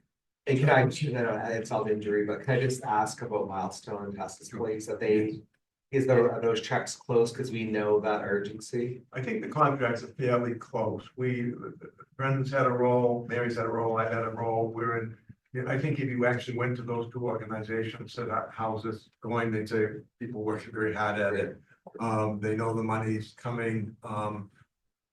There's always been, I mean, budgets were submitted. I've got Tessa's House of Board meets on Saturday. We're right now kind of negotiating whether you start with the detox or residential, and we decided we didn't need to amend the motion that we made for them because that's a matter of negotiation. Frankly, as long as they get all the beds done eventually, we don't need to micromanage whether they start with a residential bed or start with a detox bed. So, and likewise, the 2 planning grants that people are waiting for in Androscoggin and Franklin, we don't need to amend those motions. I'm going to, like in Tessa's house, I'm just gonna draft. Now they'll come to Brendan for review, they'll come to the Program and Grants Committee for review. I won't be independently responsible for the final, but I'm willing to borrow time from the governor's office and I'm a lawyer, I know how to draft a contract, and I know these projects. I solicited some of these projects. So I can do them, I can help. And then I just think that in other cases, some of you can do some of that work as well. With that, thinking of the urgency as we're going into all of these, some of these programs have way more urgency to receive our money than others. And that's what we really need to identify. Yes. Prioritization. And I think part of that can come out of programs and grants. I think it's a smaller group, so they can dive into, very nicely arrange it into sections, but the program and grants committee, I really can see, I don't know if you have that. We don't. We can get that to you. They can really dive in to look at that, to say what that is. And to see what those are, and if we have questions, and Mary and Gordon probably have read more grants than anybody. They know from reading the grants, some of the urgency, the piece that's there, what are the projects? There's some are total startups, others are not there. And so again, it's a matter of just starting to tear apart what those are and starting a priority list, which is one thing that'd be easy. I won't be easy, but it's one thing we can do. They also call us. I mean, I've had 3, they call Joe, they call me. I mean, the ones that, may not survive staying in business if they don't hear from us soon. Yeah. So we can, as we prioritize, I group things together because there's 8 recovery centers, there's 6 recovery residences, there's 3 or 4 treatment programs. So I just group them together. And I think that's one way that we can look at them. Although every project, even within the recovery centers, they're all a little bit different. But also we should consider in our prioritization the size of the contract. For instance, it wouldn't make any sense to spend a few days about time on a $20,000 contract and have $1 million in the bank that Wabanaki needs. And that contract may not be that difficult. They know they have to take contracts. I know that projects. We said, here's $1 million to support reduction, to support treatment. What you're doing up there, you know, so size should matter too. And but also like just there's urgent, some are more urgent than others. But again, to me, the most urgency are the ones that we voted 13 months ago, 7 months ago, 6 months ago in the fall. They need to do that. And I love this conversation. I also appreciated Joe's suggestion that I think there could be further discussion about this at the next grants meeting. And my understanding is that we can all come to that if we want to participate. Sure. And then I would suggest that it is that prioritization process and an assignment, if you will, of looking at who's around the table at the council and saying, you're in this pillar, you're in that. Are you willing to put some time forward to work with a state person and Barry Dunn to help on a contract? I wouldn't want to volunteer to do that myself because I'm not an attorney, but I think if we can create these like small teams around different contracts and then align that with people's kind of expertise and get a plan around the prioritization, I think that makes sense to me as a next step to get these things moving. You don't need to be an attorney. You are an expert in children. Now, there's 2 or 3 projects in children that you will help.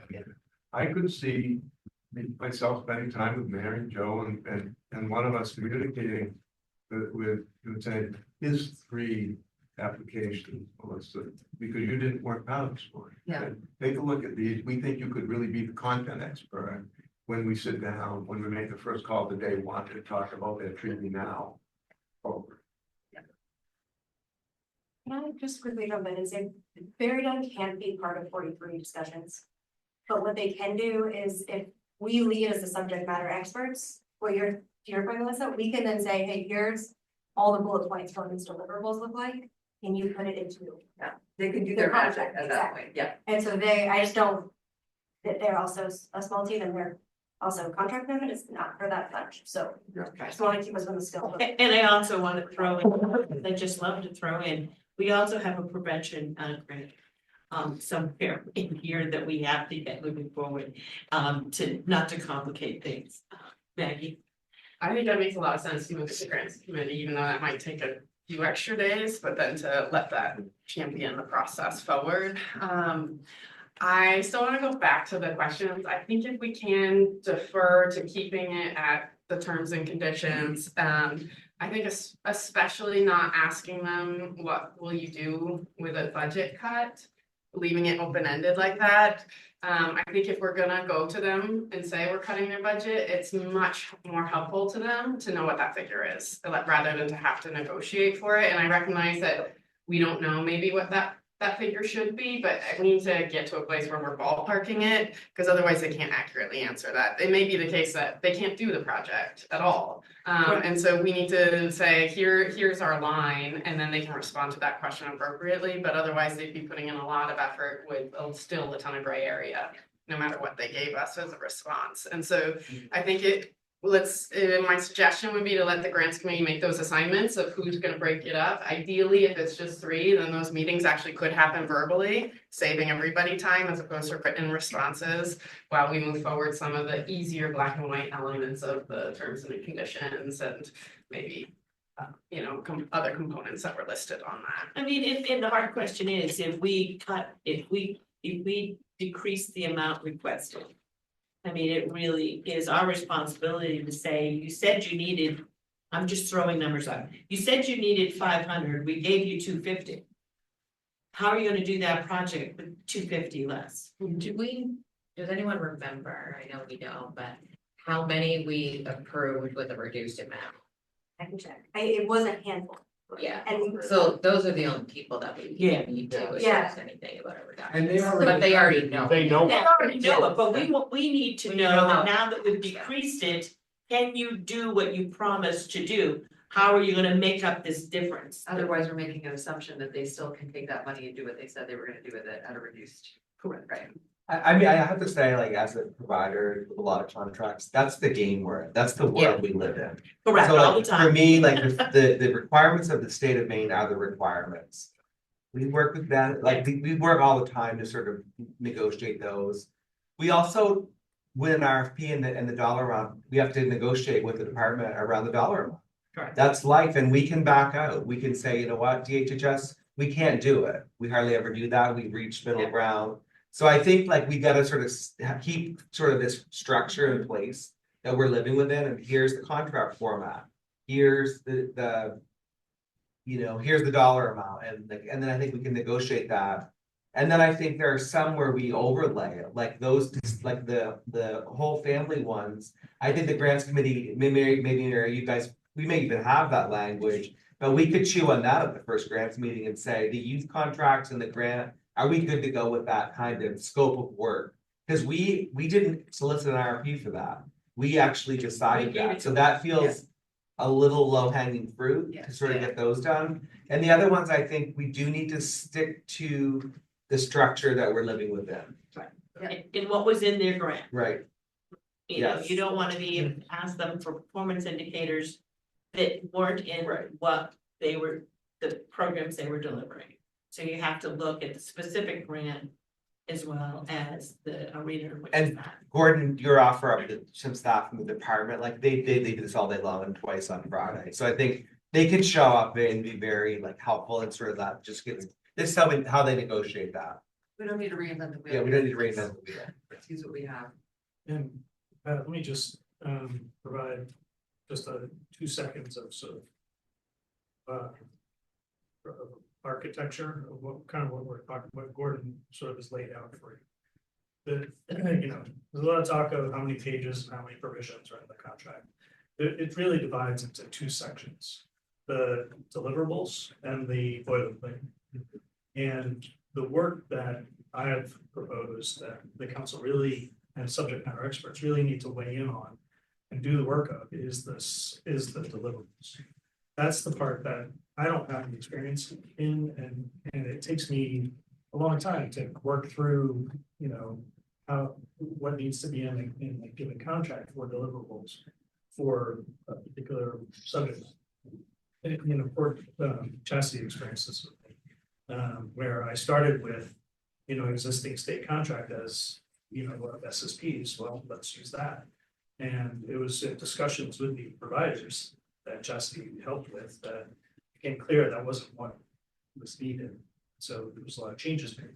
I couldn't have done that on my own because I don't, the deliverables, the rider A is the part where all of you can help with and the volunteers from the department. As Gordon said, as Joe said, they do this day in and day out. They know the subjects, they know how to turn this into and the guts of the contract. The boilerplate, as Joe, you know, the boilerplate is the state contract. It's the structure that the state uses. I've adapted the traditional state contract to the Recovery Council, but it looks a lot like the state contract, and anybody who has a contract with the state will recognize it. And my experience so far is many of them say, we recognize this contract and we have standard deviations from that we have negotiated in the past. Here they are. I look at those and it's pretty easy to adapt. And in some cases, it's been easy to, you know, make those changes. Once those changes to the boilerplate are made for that provider, that goes into a statement of contracts. You don't need to ever have that conversation again because we've negotiated that change to the boilerplate. But in general, I feel very uncomfortable with the idea that we're going to send out the boilerplate and invite people to negotiate. The boilerplate is all of the standard protections that generations of lawyers have developed for the state's contracts that protect this money.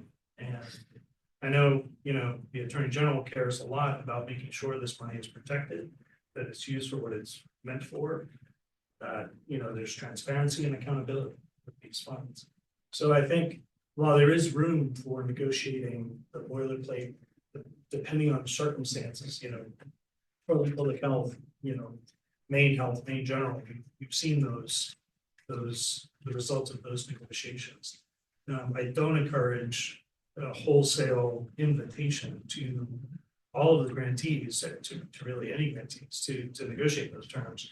But, let's have the contract look like what they already got with other state contracts. That makes sense to me, that we can do, and once it's done, it's done. The real work is going to, in terms of December 2023 votes, going to those votes and trying to turn that, what I've learned is relatively vague language into deliverables. With the new 43 contracts, it's going to what their proposals were that you all accepted, turning those proposals into deliverables. That is work that I think you all can help with, and I think that's where the need is. I think, President, that we can use language. I'm not suggesting that we can invite them to negotiate the terms and conditions, but I do think they need to be informed of the terms and conditions. So then if they push back, there are some that we can change, as you know. And I agree with 90% of what Brendan just said, but there's 10% that's really important that you understand that I don't agree with. We're not the state. I don't want to be the state. When I put on my director hat, I'm the state, that's fine. But the council needs, we don't want state contract. We don't want all the bells and whistles. We want to benefit small nonprofit organizations that never will get a state contract because they're frozen out for all kinds of reasons. So I think, again, for those organizations that already have state contracts and know the terms and conditions, great. We're probably down to only 3 or 4, but there is one contract that was really important to all of us. I'm not going on public record and tell you which one it is, where our ability to even do the contract is hanging like a thread because the standard terms and conditions of the state, because it was their first state contract, are so unbalanced in favor of the state versus the private party that they're a very well-organized organization, and their board is saying, and their lawyers said, well, we've got to sign that. We're doing this as a favor to you to do this work. And they're right. So every single situation is different. 90% of the time, it's going to be fine. The real guts of our work will be the deliverables and the meaty part of the contract. And sometimes it's as simple as the small nonprofits. When you think about the standard language that was in the Piscataquis County contract, they looked at it and they just didn't understand it. But once Mary and I got on the phone with them and walked them through it, they said, oh, that's what you mean by that. Oh, yeah, we can do that. Oh, we can. But it gets daunting. And you have people who absolutely so familiar with state contracts, they get it, there it is. And then you have organizations that are looking at it, wanting to do the right thing and live by the contract, but reading it saying, I don't think we can do this. What does this mean? And we'll say, well, this means this. And they'll say, do other, peer recovery centers do that? Yeah, this is what they do, and this is how they. And again, sometimes that takes time to do and to negotiate, and that, Brendan doesn't have the time to do that, but the expertise around the table can sit with somebody and say what that contract language needs to smaller organizations that have never seen a state contract before. I mean, again, in Gordon's right, we don't want to be, in my mind, I don't want to be the state. But again, we use it as a boilerplate to get us moving. So I appreciate both your comments, but as a councilman, I feel really stuck in the middle of that because we just, an hour ago, Gordon talked about the AG signing off on a contract. So he's not going to sign off. So I think that is hard. And I think and people are listening. So the grantees are probably listening, but I think it is hard. And I think in some ways, size doesn't matter. It does, and we're trying to be helpful, but at the end of the day, you're signing a contract as the leader of an organization. So I get what you're saying, but I think the truth is we are in between. And we're largely right now supported by we are totally supported by the AG's office. So I think that's just reality to me. And as someone who's lived in that paradigm for 35 years, I'm used to it. I'm also a larger organization, but I think for me, there's some truth to where we're at. It is, and I think that's been the struggle. I think the intent of the original development of the council and the MOU and the statute was so that it was independent but yet it is and it isn't. And so I think you're exactly right, we are stuck in the middle, trying to figure out how to negotiate both those paths. And it's hard for us to get the work done, but again, we've got to figure it out, that's our job. Promise that money, and I have a tendency to agree that our first priority should be the money that we promised over a year ago. It needs to get out, it needs to get where it needs to go. And then when people move forward. Mary has up here, if you haven't noticed, those are the steps that what everyone has been talking about in regards to using the expertise, right? Yeah, it's part of it. There's a lot of steps that need to happen sort of simultaneously here. But what this is trying to reflect and propose to you all is, again, for the standard terms and conditions that the Attorney General's office has worked, there are many Assistant Attorney Generals who have worked together to give us a version of it that is essentially like bare bones. What do we have to abide by to receive the signature of one of our parties on these contracts? What I'm trying to propose here is the deliverables and the subject matter expertise does not really apply to this part. This is saying, if the council is comfortable with it, as part of that grant form, we will email out this 13-page terms and conditions. I don't fully understand all of it. I've learned a lot in the past 3 weeks. But between myself and Brendan and Gordon and other members of the council who would like to join, which I would encourage you to do, what we did with the SSPs is host a webinar of, hey, let's walk you through this. What questions do you have? It was not about negotiating. It was about providing information in a way that was as effective and streamlined as we could make it. And we had a recording of it. We sent it out to anyone who couldn't attend. The purpose of that is then to be able to understand if an organization is satisfied and is willing to move forward and incorporate that language in their contract, that's when phase 2 of this happens. Or again, it all can happen more or less together, but then Tournament Grants gets some of those grants and says, okay, we're ready to move forward with drafting and deliverables. We'll get into our groups, do the subject matter expertise, provide what we can to Barry Dunn if we don't feel comfortable drafting it ourselves. And then that will be the second part of the contract. And that's really where the council can be the most involved. The amount of effort and work that's gone into developing these terms and conditions, there's not a lot of room for negotiation, I would say. And that's very intentional. And we recognize that the support the Attorney General's office provides us. And there's some of the contract that we can negotiate and other parts we can. If that's the case,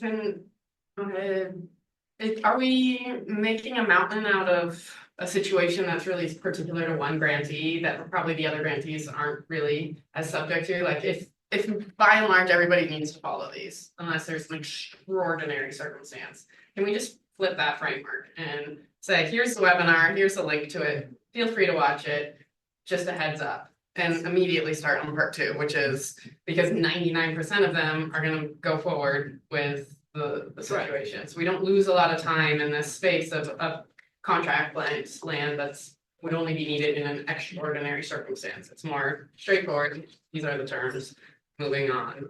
And then we're immediately at the space for working on deliverables. Yes, and I think this part, this setting it out, doing a webinar, answering questions, that can be done. And just for clarity, right array, what we're talking about here is the substance of the contract. It's not the boilerplate. This is. Yeah. So this right array is actually the deliverables? Yes. Yes. Oh, Right, so okay, that's, rider B is the boilerplate. okay, just Okay. I was about to ask that because you referenced Rider A and I was like, I don't know. Yeah, Right array is deliverable. Then shouldn't it be Rider B if we Yes. send them all? Yes. It is right at B. Okay, so instead of Rider A, there Yeah. should be Rider. Yeah. And I love the idea of the webinar, by the way. Yeah. And Terry and I had talked about that. I forgot about it in Yes. my presentation to you today. The communication now with them and then inviting them to a webinar where they can ask questions about the process, it would make a huge difference. Some of them are watching right now, but not all 43 of them have enough people to be able to watch every single meeting of the grants program and this But why? To try to figure out, well, when might we see the contract? So I love this idea. Yeah, I do too, and I think it really expedites things because what we heard is the challenging piece is the deliverable. So let's not belabor the first part, it's pretty set in stone. Let's invite people to learn more, and if one or two people come forward and say, we really don't think this is gonna work with us, we'll deal with those one or two situations. Rather than curating the whole experience around the one or two exception. Possible. I also wonder whether just simply, sharing the standard template would be sufficient. Rather than, a lot of meeting time. You already have a recorded webinar. Yeah, well, we can do another one. Yeah, very specific to SSPs. And it's a standard template for the council. I really want to recognize the work that's gone in to adapt that. So what we can do from here is, again, this can be handled. We can have a webinar. We can send out the writer B terms. That can happen not next week, but the week after. Be here. And in the meantime, I can begin to group the contracts and for each of them attach the full grant application so that you all can begin to read those based on your subject matter activities. Before even the program grants. Like that can all happen on your own time. What I would just need to know is looking at the grants, which ones you would like to review and what your bandwidth is in terms of helping to support and review. And maybe I can assign you to ones you've already looked at. But maybe that's not the best case. And for those of us who are new, we could take a pass and say, I think this is where I could lean in. Yeah. I think the ones I looked at and scored are not the ones I have expertise in. Okay. And which was the case, because you weren't assigned to people. All of us. So- All of us. Right. Okay, never mind. Actually, that would create conflict. Yeah. So we're not gonna do that. It was all based on conflict. We could be asked to self-assign as a piece of follow-up to you to look at them and say, this is where I think I can. Using that, like all of us wrote, we're gonna have the same three, it still gives her a bunch of work to decide. I think it has to be centralized and then assigned. Yeah, well, I think program and grants, if they look at the list, they can actually. Go back and talk. And then, I mean, I would welcome if you all wanted to send me your assignments. After the LOI and grant, that feels like an easy lift. To just assign. If that's what you want. And if there's gaps in ones we don't have enough people, I can ask politely for folks to join. I'd be happy. Thanks. I don't know if we're in the middle or the end, so it's hard to jump in at this point, but, or maybe the beginning, I don't know. I don't know. I guess I like the idea of a webinar, to talk to all of the awardees. I wouldn't, sorry that I don't want to throw a wrench into it, but I wouldn't want to just start with boilerplate technical language. Like, they're gonna be interested about funding, and I mean, it's the first time we're gonna be talking to all the awardees, so I want to definitely make it more broad about what we've been doing and how they can work with us and who they can talk to and all of that, as opposed like, because the boilerplate language is in 99% of instances with contracts, there is no issue with the boilerplate language. It is really in the large organizations that have a team of attorneys that want to negotiate against the state. And there's a power dynamic there, I get it, and maybe it's not fair for smaller organizations that don't have the same resources, but it is, again, it is to safeguard the money that the state is giving out, whether it's a recovery council or general fund or wherever it's coming from. So, and something will have to have gone wrong to actually execute against one of those provisions in the boilerplate language. So, which we could have a discussion of the council of whether we want to try to cede or give away that authority to do. But I do think I couldn't even tell you what the boilerplate language says. It is many, many pages, and I understand the concepts, but I signed 2,000 DHHS contracts a year that has all of that language, which I know we don't want to replicate here. So it is a thorny issue, but it is going to. I just don't want to get too bogged down in this because I do think overwhelming majority of instances of contracts, it does not come into play. Let me just comment that, the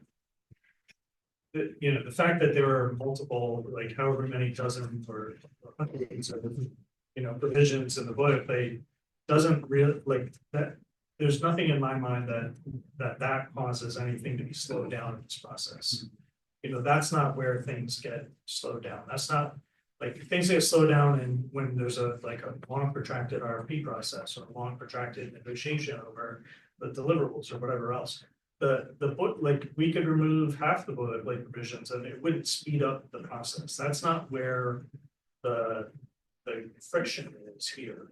The boilerplate, is just, they're sort of standard terms. There could be hundreds or there could be 12.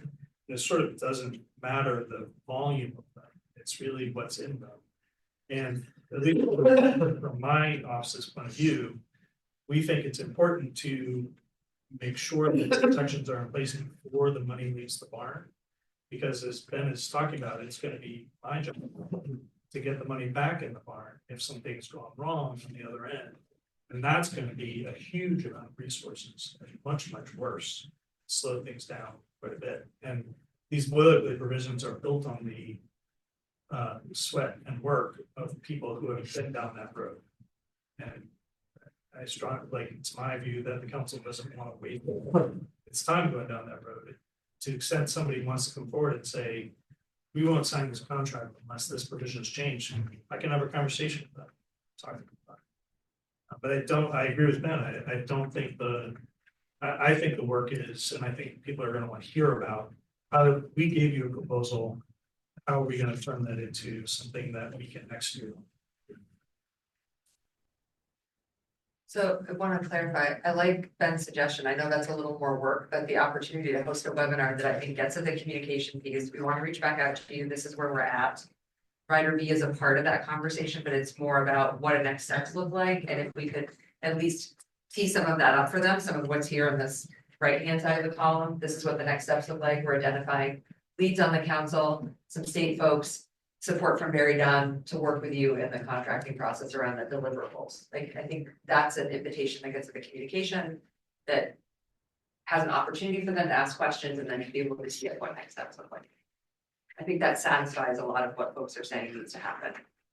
If we can leave to the grants committee to describe the webinar and put together who's going to present what. We put Ryder A stuff way down at the last item on the agenda because I don't want groups to all of a sudden see 11 pages with the political say, how come I didn't see this weeks ago? So I think there's a role for it, but I agree that it's not where the action is for the most part. You don't have to start out with it. Right, and we've got some other things we need to do today, so I'd like to throw all this to the grants, and we've had a great discussion. And then you can start picking which 3 projects you'd like to adopt. So this is a great segue to the question around noticing the meeting. So like if we agree to a meeting, we're on a Tuesday frequency, it's gonna be 2 weeks out. So I think Mary, Pat, maybe we can, well, I'm chair. I think there's homework we can do in the meantime because we can't meet with that until we get notice. So it's at least 2 weeks out so that we don't want to lose momentum after this good conversation. So yeah, all the chairs of the committees need to get, Mary has a vacation, so if you could throw some dates out to Mary. Other than that, I guess we could get dates to Tracy. Well, what if I throw a date out there for permanent grants? What if we Tuesday, January 28th? If folks are available, we could host the webinar then for the first 45 minutes and then the second half of the meeting. Well, So we would be meeting first to put together a webinar before hosting it. No, we don't need the webinar. I thought the webinar was going to be like For the grantees. issue specific or some like pillar specific. Well, we're not going to be ready to do the webinar. oh, I thought the At that first. webinar was about the state terms, just tell them more about it. No, we're saying we want to do more than that with the webinar. I see. So I think we need the next grants meeting to flush that out and then be able to communicate it out. What time would you like? So we've been doing 3 to 5. Via Zoom, does that work for folks? I would say. Yeah. The 28th is what, So for new people who don't know, we have to give a 14-day notice to the public anytime we do a meeting, which can get a little frustrating. We love having the public to be able to do that, but sometimes it's like, we want to have a meeting next week, but we just can't do that. So that's part of the thing that I'm encouraging all the chairs to the new committees to develop at least a 6-month calendar. Then it's on the books. And if you don't need a meeting and you have nothing to discuss, we can always cancel it. But if you don't put those meetings in the book and they're not listed on the site, you can't have them haphazardly. It's not the way we work. so unfortunately, well, the good news, everyone, I think, is that this committee will need to meet every other week. Yeah. So we're back to that, so Yeah. just know that we're gonna be meeting, we're gonna spend a lot of time together. We're trying. But to we do a also- lot of- We're trying to do a lot of work. This cadence is not gonna get, we're gonna have to work in between and we're gonna have to Yeah, have more totally. frequent meetings. That's just real. So if we can shove off at that date, Yeah. we'll notice it. Yeah. Yeah, what you need, That's and great. then we'll get the Zoom. Does the full program and grants want to host the webinar? We're talking about preparing it, correct? Well, the webinar isn't program and grants, and I missed it. It's for the grantees, not for. I think Gordon was suggesting that the P and G committee kind of help develop that, but Mary, if you wanna develop take it and run with it, we're likely not gonna get it. It's gonna require noticing too, maybe. Well, that's what I'm trying. So I think if we We show wanna up with project something out like what the webinar ideas, will be. Right, but I don't think we, out. knowing you, I think you'll be already working. So I think when we meet on that day, we're gonna be like kind of talking and finalizing it. That would, I mean, I this think- is important as to, it's not something we can rush into, even if that webinar, until mid. Yeah. I think that's great. Pace we're going, people will understand and need to get us needed to design that webinar. And maybe maybe there'll be multiple webinars based on the pillars. We need to talk about that. Who's gonna present it? All of that, and we can certainly do a lot of work between now and then to, in the meantime, I'm gonna be. And remember, one of the things we want to do is look at a year ago's awardees to see what we can do to help with performance indicators and get those contracts out. I have some things to say about that when it comes, when you. Okay. For that. Right, Mary? I'll pull up the spreadsheet.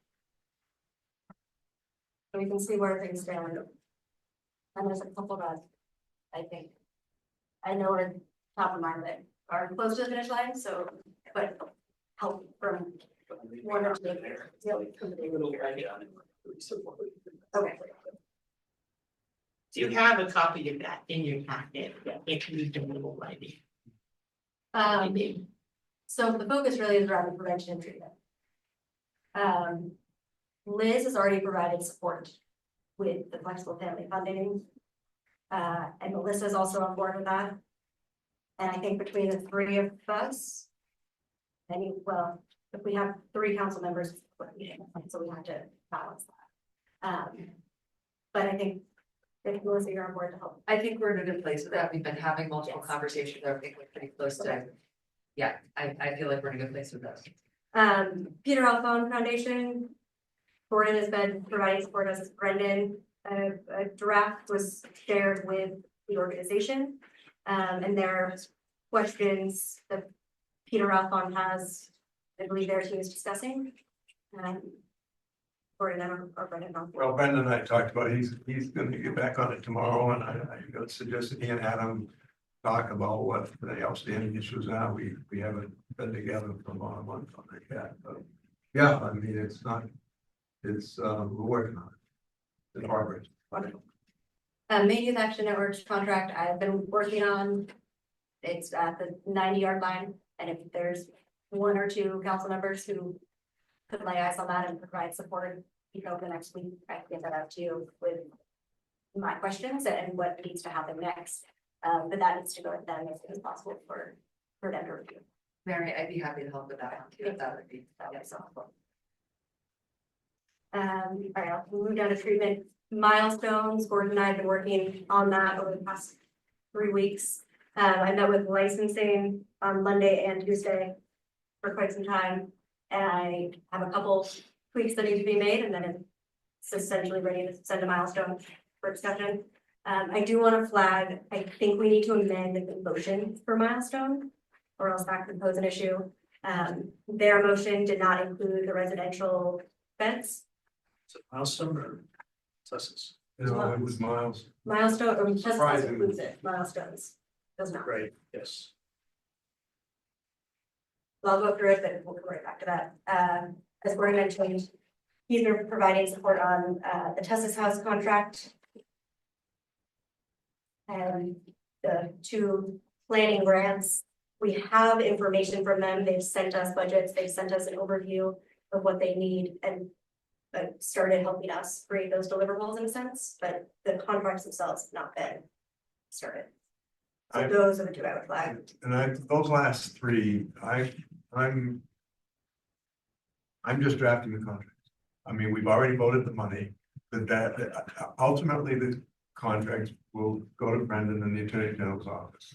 I've used the template that Brendan has provided for the most part. And we're very close to the Tessa's House board has a meeting on Saturday. They have very capable lawyers at Petty Flaherty. And they hope to open in March. They hope to have their license in February. So they're not disappointed with our pace. And I just sat down, drafted it from scratch, and I'm going to take it to fruition and then hand it to the other two. I'd like to do the same thing. I solicited those organizations that I met with to ask them to give up the $1.1 million, you'll remember, so that we could open Tessa's House and give the money to Milestone. So they each agreed that they would think about what they could do with $400,000 as a planning process. And now one of them we have a firm proposal from Androscoggin, Healthy Androscoggin, and I think a similar proposal, Franklin County. I'm willing to take my time to meet with them, do a contract, and then give it to Brendan, so that there'll be no work that Mary has to do on these, or Brendan or anybody else.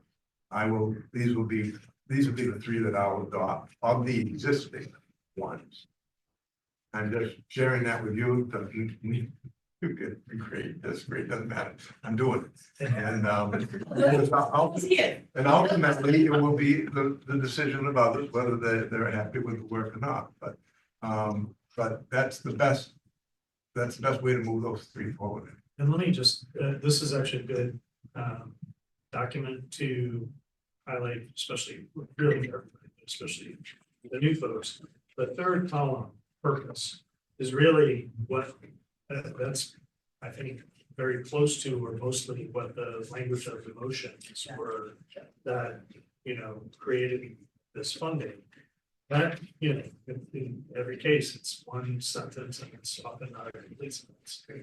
And as compared to the 43 new contracts, which are supported by, quite extensive, I think, grant proposals that have quite a lot more detail.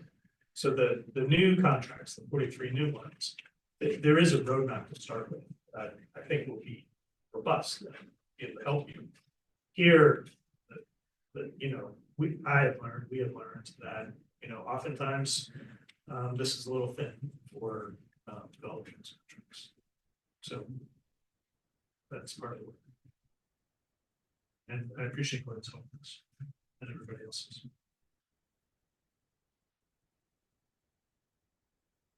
Just confirming the language for milestones, in case we need to amend both. So you want the vote amended on milestone Tuesday? I'm confirming that. I don't believe it includes residential expense, which they're converting some of their Utah expense. And that's what the contract. You need a motion that says that, okay. Yeah. Just give me a second. Okay. Pull it up to make sure we. Pat, can I ask you a question? I need to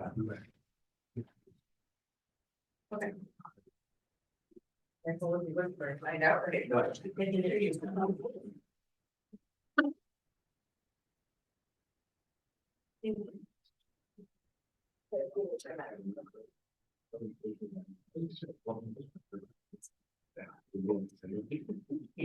And then we go. Correct. Yes, I just didn't want to. yes, thank you, Joe. Okay, very quickly, the milestone motion just says, we're gonna make 1.1 million to be made available as soon as possible for milestone recovery in Portland in order to continue the availability of detox beds. It also needs to include converted detox beds into residential rehab beds. So we're looking for a motion to amend the original motion that it said detox bed to include the expansion of residential services. So moved. Removed, do I hear a second? Second. And seconded, any other discussion on that? If not, can you call, what? No, I just quickly confirm what you want the specific language to be in the motion, so that if it affects any contracts, that will be as you guys want it in the motion.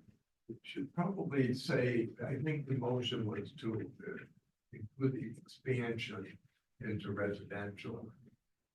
I think it would be a more appropriate term to talk about conversion of some of the detox beds to residential.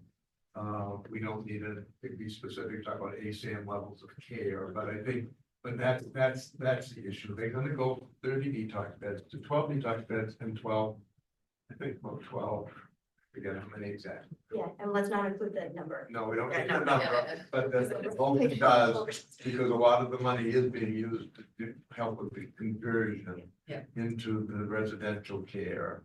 So I think if the motion's okay, if you just, instead of expansion, you talk about conversion. This milestone. Yes. Will you amend your motion to say Amended. conversion Get instead that, of, Grayson. Thank you. Yeah. and you will I'll amend accept my that, second. and you'll amend that second, any discussion? If not, can you call a roll, please? Amber Pulsifer, Yes. Ben Mann. Yes. Betsy Fitzgerald. Yes. Bruce Nunn. Yes. Nancy Poole. Gordon Smith. Yes. Joe Everett. Yes. Liz Let. Maggie McLaughlin. Yes. Melissa Hackett. Yes. Pat Kimball. Yes, Paul Vinsel. Yes. Ms. Parks. Yes. Thank you.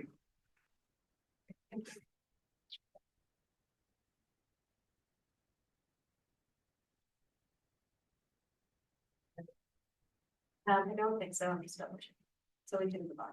okay, so before we end, well, we're not gonna end these other things, I wanna make sure that if I'm not mistaken, the full council has to approve the Yeah. members of the Several committee. of the committees, the council. So, Amber.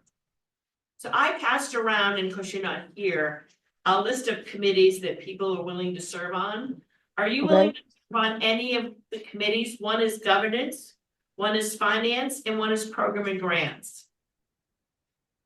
Program and grants. All right, thank you.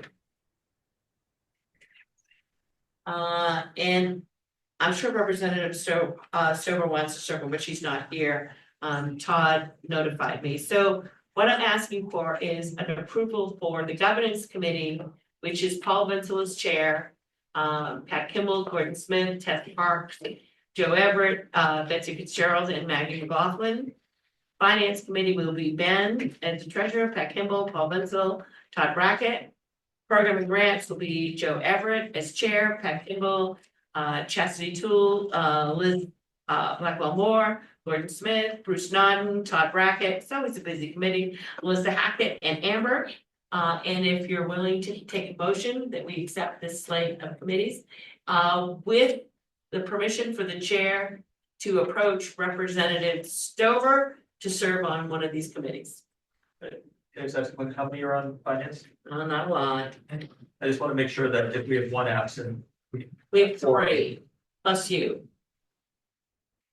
just 3 out of 4. Yeah. Meet quorum. Yeah. 3 minutes. I don't. No, quorum is more than 50%. Oh, then yes. Quorum is, 50? yeah. Okay. I won't take it personally. We're so glad you're holding it, really grateful. I got your back So again. technically they can have 2 of them and have a meeting and not have to notice it. I think like that. That's Can I add in this all? Excuse me, Can I add myself to finance? yes, you can. Would you please add Tess to finance? Excellent. Madam Chair, the other thing, do we have too many, remember, with the program and grants, we didn't want to overpower, do we have the right number? I think we're fine. I think we have so much work to do.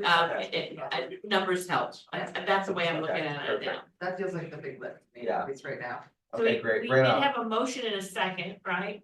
No, No, do I hear a motion in a sec that we accept the slate of committees? That we accept the slate of committee. Tom, second. Chastity, any other further discussion? Call the roll. Amber Pulsifer, Yes. Ben Mann, Yes. Betsy Fitzgerald. Yes. Bruce Song. Chastity Tool, Yes. Gordon Smith, Yes. Joe Everett. Yes. Maggie McLaughlin. yes. Melissa Hackett. Yes. Pat Kimball, Yes. Paul Vincil, Yes. Tess Parks. Yes. Thank you. I have one bit of. You have a bit of business? Small bit, but it can, if you have other things, it can be. Unless Ben has to leave exactly at 4:30, unless he has, Mr. Treasurer, do you have anything you'd like to report? Yeah, I'll send a scan. Just one thing, going back to the contracts, one. There are procedural hurdles that my office has worked through that we learned about in order to get the money out the door. One of them is that the recovery fund exists in a particular way that it's burdened by a need for this, Weaver called it allotment. So the recovery fund has in theory, a chunk of money in it, but not all of it's available for cutting checks. The allotment makes money available for cutting checks. And we have worked with our finance office to identify the amount of money for that needs to be in the bank account for cutting checks from time to time. What we've done with the 43 new contracts is we've told, we worked with our finance team to identify that amount of money and say, these contracts are coming down the road. We don't know how quickly, we don't know how long it's going to take, but we would like to be aspirational and have this money available to go out before the end of the fiscal year. So the fiscal year ends June 30. To add on top of that ambitious schedule, for staffing reasons in my office, it would be ideal. The more contracts that can get out the door by May, it would be much better for the council. May is sort of a general timeframe, but in general, the more we can have ready to go and out the door by May, that would definitely be much better. After that, things get, we're working on backups and alternatives, but those are sort of two timeframes that I wanted you to have in the back of your minds. Questions? Can I add that based on our discussions over the holidays and what I understand about the process, if we already we have a contract start date of May 1st. That will likely require a signature by the chair by April 1st. Start date by May 1st. Yeah. I always think of when to get the money out the door, but yeah. Typically, if there's a start date of May 1st, we're shooting to get the money out the door like during May, 2 weeks later. Or a week later, or whatever, but yes, in order to get that contract sort of encumbered, there's sort of weeks before that. Signatures need to be put. I just got signatures today for contracts that will be paid on January 31st. Which one? The SSP contract? A couple of them, yeah. Okay. Well, that Yes, so Mary's right, and we have to pre-bake, time for signatures. So we would have a meeting in April. Is that the second Thursday? Well, everybody around the table can do the math. You're saying that despite having completed one contract in 2 years, that in 2 months, we're gonna draft and complete and negotiate, 52 contracts. that itself is aspirational. Do That's the best, do the best we can, get as many done as we can, That's so prioritize, the bigger one should go first.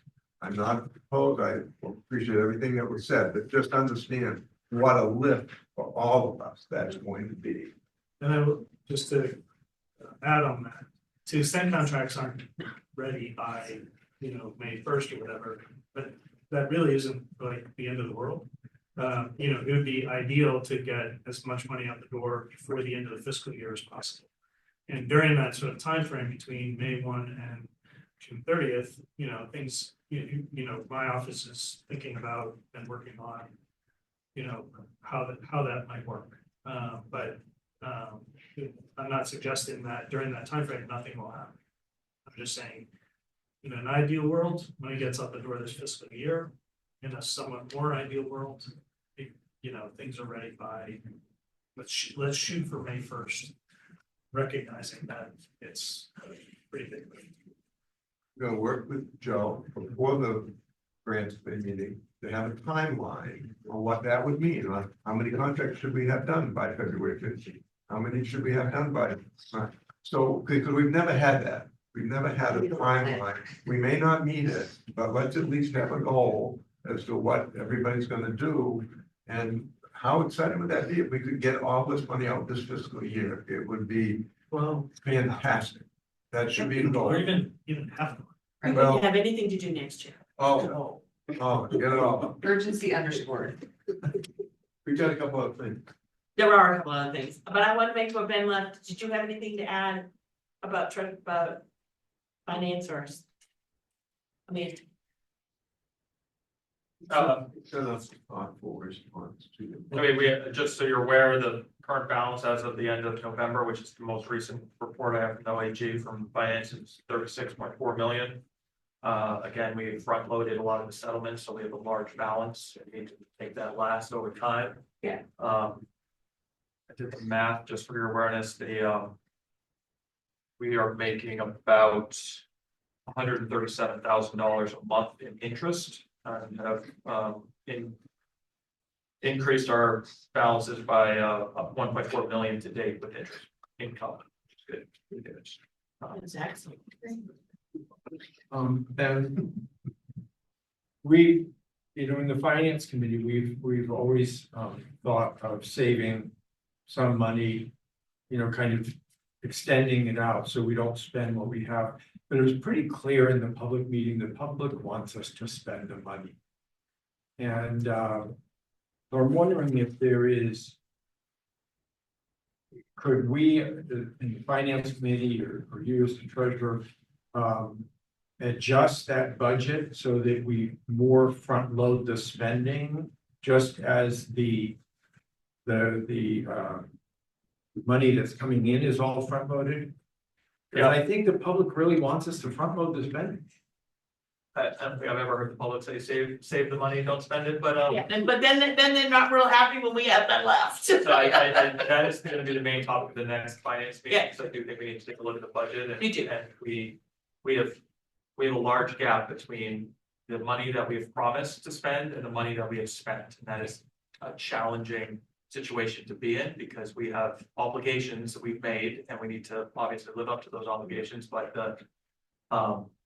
we have cash sitting in the account because we have not executed against those, so we need to balance that, and we can't spend all of the money, because we have options, so we should evaluate those options and revise the budget appropriately. And I know you need to go, but I'm just echoing something that I think Liz has said too in the prevention work is, given how long it takes us to get this money out the door to do all the steps it takes, can we consider giving a greater allotment of money and giving people more time to spend it, knowing how much time it takes us to do this each time? Just, that is a thing to think about too. Oh, yeah, we've even thought about that in the individual contract, we send them one check or in installments. And in many cases, we send one check because it just. Because we don't have the staff to deal with it. Right. It's. But I don't want to lose a quorum. Can we? Okay. Sure. I'm gonna say one quick thing before people leave. On January 14th at 1 o'clock at Health and Human Services, the legislature has invited the council to present, as asked me as the chair to present. They also asked Joe, but he can't go. Particularly Representative Meyer asked if Joe would be there, but he's away. Any member of the council, please, you are welcome to attend. It is 1 o'clock at the Health and Human Service. There, if you're there, I will introduce you to the members of HHS. Mary will be coming in via Zoom, and I will do a presentation. And most of my presentation is from the PowerPoint that Mary did, the public forum. So again, I just want everyone to know that. Do we still have a quorum, Bentley? You still have a quorum in Bentley. Doesn't matter. We already established the quorum. Yeah. So I'm sorry it's coming up so late, but Pat and I talked about this. At your last meeting, when you had the public hearing, you received a proposal, a presentation on the Recovery High School up in Fort Kent. And they let you know at that time that they had needed a decision now because the space at the university for this very innovative residential piece, they can't hold the space after this month. They scored well. They were in the third tier, I think. I think the amount, Mary will help me, I think it's $600,000. But I'm prepared to move that we add them to the 43 projects, so we have 44 projects. We said we didn't deny any projects that day. We basically said, as we have more money available, we will consider all these things. We didn't know at that time in November that there was a real time crunch on this one. And they came down, all of you heard that presentation, and you know, this is kind of their last shot. They're trying at the legislature, but the timing, there's no money on that. Anyway, but so we have the money. It's an innovative project in St. John Valley for youth. I think we should do it. And It would also be covered under our requirement towards school. no, it doesn't, because I think that 3% is all really special education. Yeah, so I thought about that, and we're gonna have to do that sometime in 2025. That's one of the other, that's one of the projects. So I don't have to check in, Gordon, I totally agree. I think it's something we should be paying attention to. That presentation was fabulous in this 3 minutes. This is really important. I think we should know more about it. I love the idea.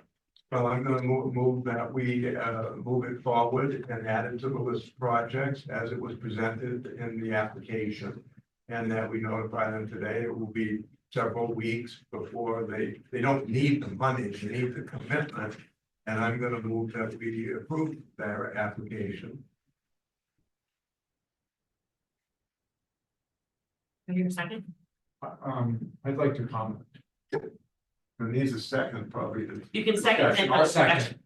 Paul will second, so moved and seconded. I was one of the reviewers for that. I don't know who the other reviewers were. I gave it a perfect score on everything. It was the most perfect proposal I had read of all of the 25 or so that I did. And I don't know how it ended in tier 4. I thought it should have been tier 1. It is so innovative. They had letters of support from the president of the university. Supporting it and saying, yes, we're going to be part of this. They're going to use our building. And other people in the, respect parties, principal of the high school. It was pretty amazing. It would be the first of its kind, certainly in New England, maybe in the United States. It would be something that would be a model for other states to. It is the first of its kind in the country that has a residential component during the week. During the weekends, if the kids have a home, there would be no more than 8 staff. They would then go to their homes on the weekend. They would be instructed very specially. There would be house mothers, dads in the dorm, and the space being held. When I went up there, the university president was there. The superintendent of schools for 3 different districts, the counselors for the school, the recovery community was there. Danielle went with me. They've got treatment providers. Now, again, maybe they won't recruit, maybe they won't find 8 students to do this, but given how few investments we made in Aroostook County, it really is worth a roll of the dice, I think. What was I don't know enough about the program itself to speak to it. I will just raise that I have process concerns about raising this and voting on it and setting a precedent that other people who went through the review process and weren't moved forward are gonna say, well, we just need to call the council members and say, you need to fund my thing. So I just have a process concern about lifting up this one thing that didn't get funding when there was a pretty, from my understanding, a pretty robust process of reviewing applications and making decisions. I wouldn't be opposed to opening up another round of applications if there's a desire to do further funding. But I just am concerned about the process part of it. Well, we did say that part of the process would be in subsequent meetings, we would look at other applications that were not funded in that first year. And we simply did not know at that time that if they don't get this today, this is not gonna happen.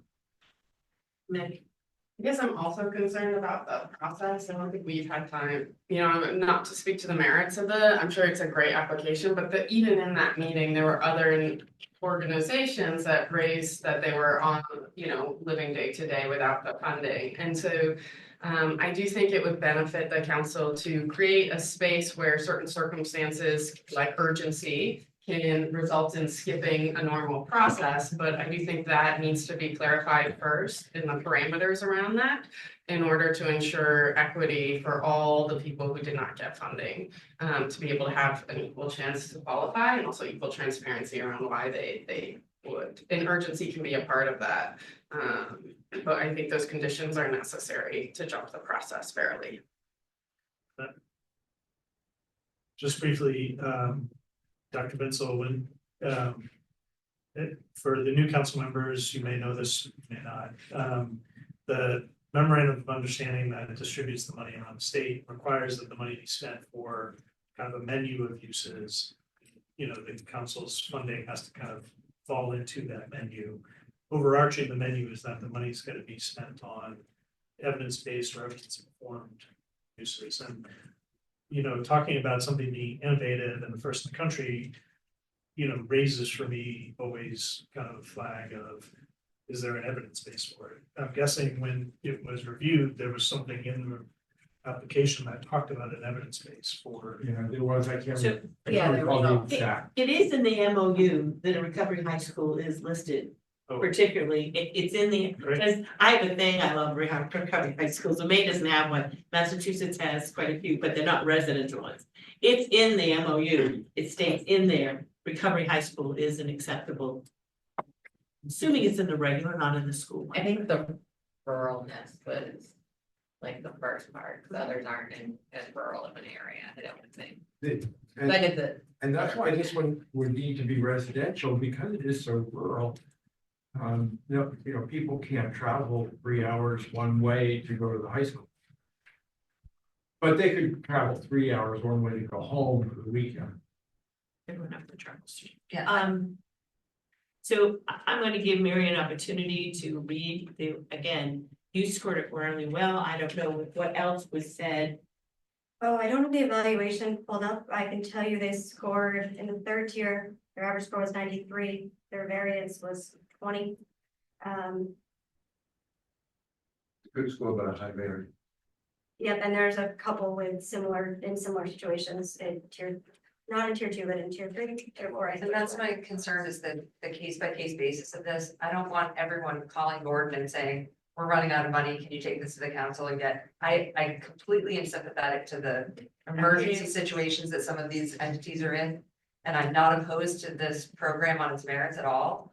I just very much worry about opening up the barn on this without a process. I would totally support us developing a process that we agree to about how we would take these up as a case by case basis or in batches that demonstrate urgency that we could, but to sort of like make a decision right now about funding this one thing because it's what percolated, I just really worry about the precedent that's gonna set and the fairness to all the folks that didn't get funded in the first round. You know this, I mean, every county got settlement money. You know, is that an option? To take their request to the county?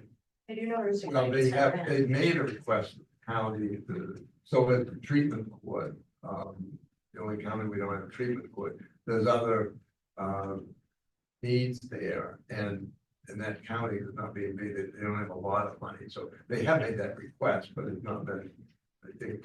I think when they came to the public hearing, they said that, but they don't I think know, somebody that it asked wasn't them. gonna be enough. Or have been committed elsewhere. Yeah. Potentially. I think we should take a moment. You're gonna have to, I hear a motion, we had a motion, a second, and then we have to take a vote. Grayson, can you call the roll? Amber Pulsifer. Wait, can Yeah. you, just to make sure, are we? What's the voting- motion? Can you read the, Yes. can you read the motion again, please? I don't have, it wasn't exactly spoken. Well, the motion was, I moved that we accept their application as it was done, as it was submitted to us in the fall. And approve it and add it to the group of 43 money. How much was it for, Mary? It was- 600,000. It's a little less than that. Sorry, I wrote that.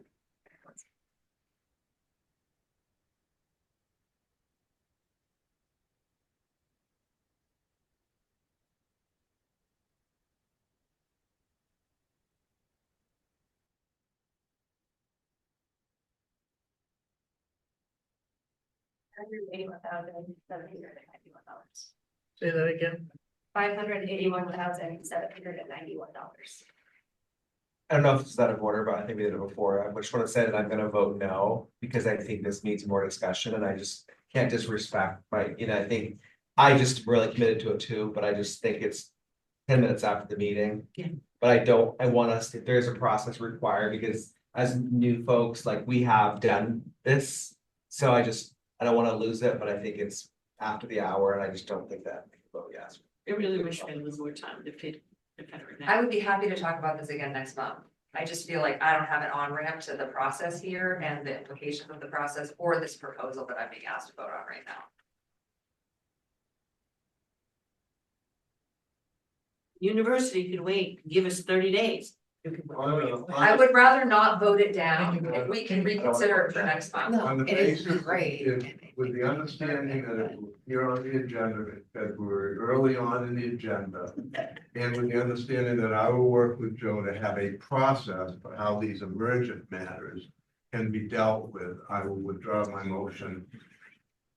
And can you say that it'll be up, we can have a program with grants Yeah. committee. I think one thing that I'm We're committed gonna be to. there for 7 hours. Well, I we're gonna be, I don't think that the contracts can consume all of our Yeah. work. Yeah. Like I'm hearing from folks around the state around like just, multi-year commitments, really big projects that are happening that really fit together, from our work so I think there needs to be more, you gotta build in time to talk about these things. I Because would like to do some research into the school thing too. Mary, is there any way? Go ahead. You need to withdraw your second. I'll withdraw my second. Mary, is there any way you can send out that grant proposal to the members of the council? Thank you, Gordon. Well, thank you. All right, any more business to come before the meeting, the council? If not, I am holding it adjourned. Thank you, Brian, for going home. Stay safe and hope you don't have anybody that you love living in California right now.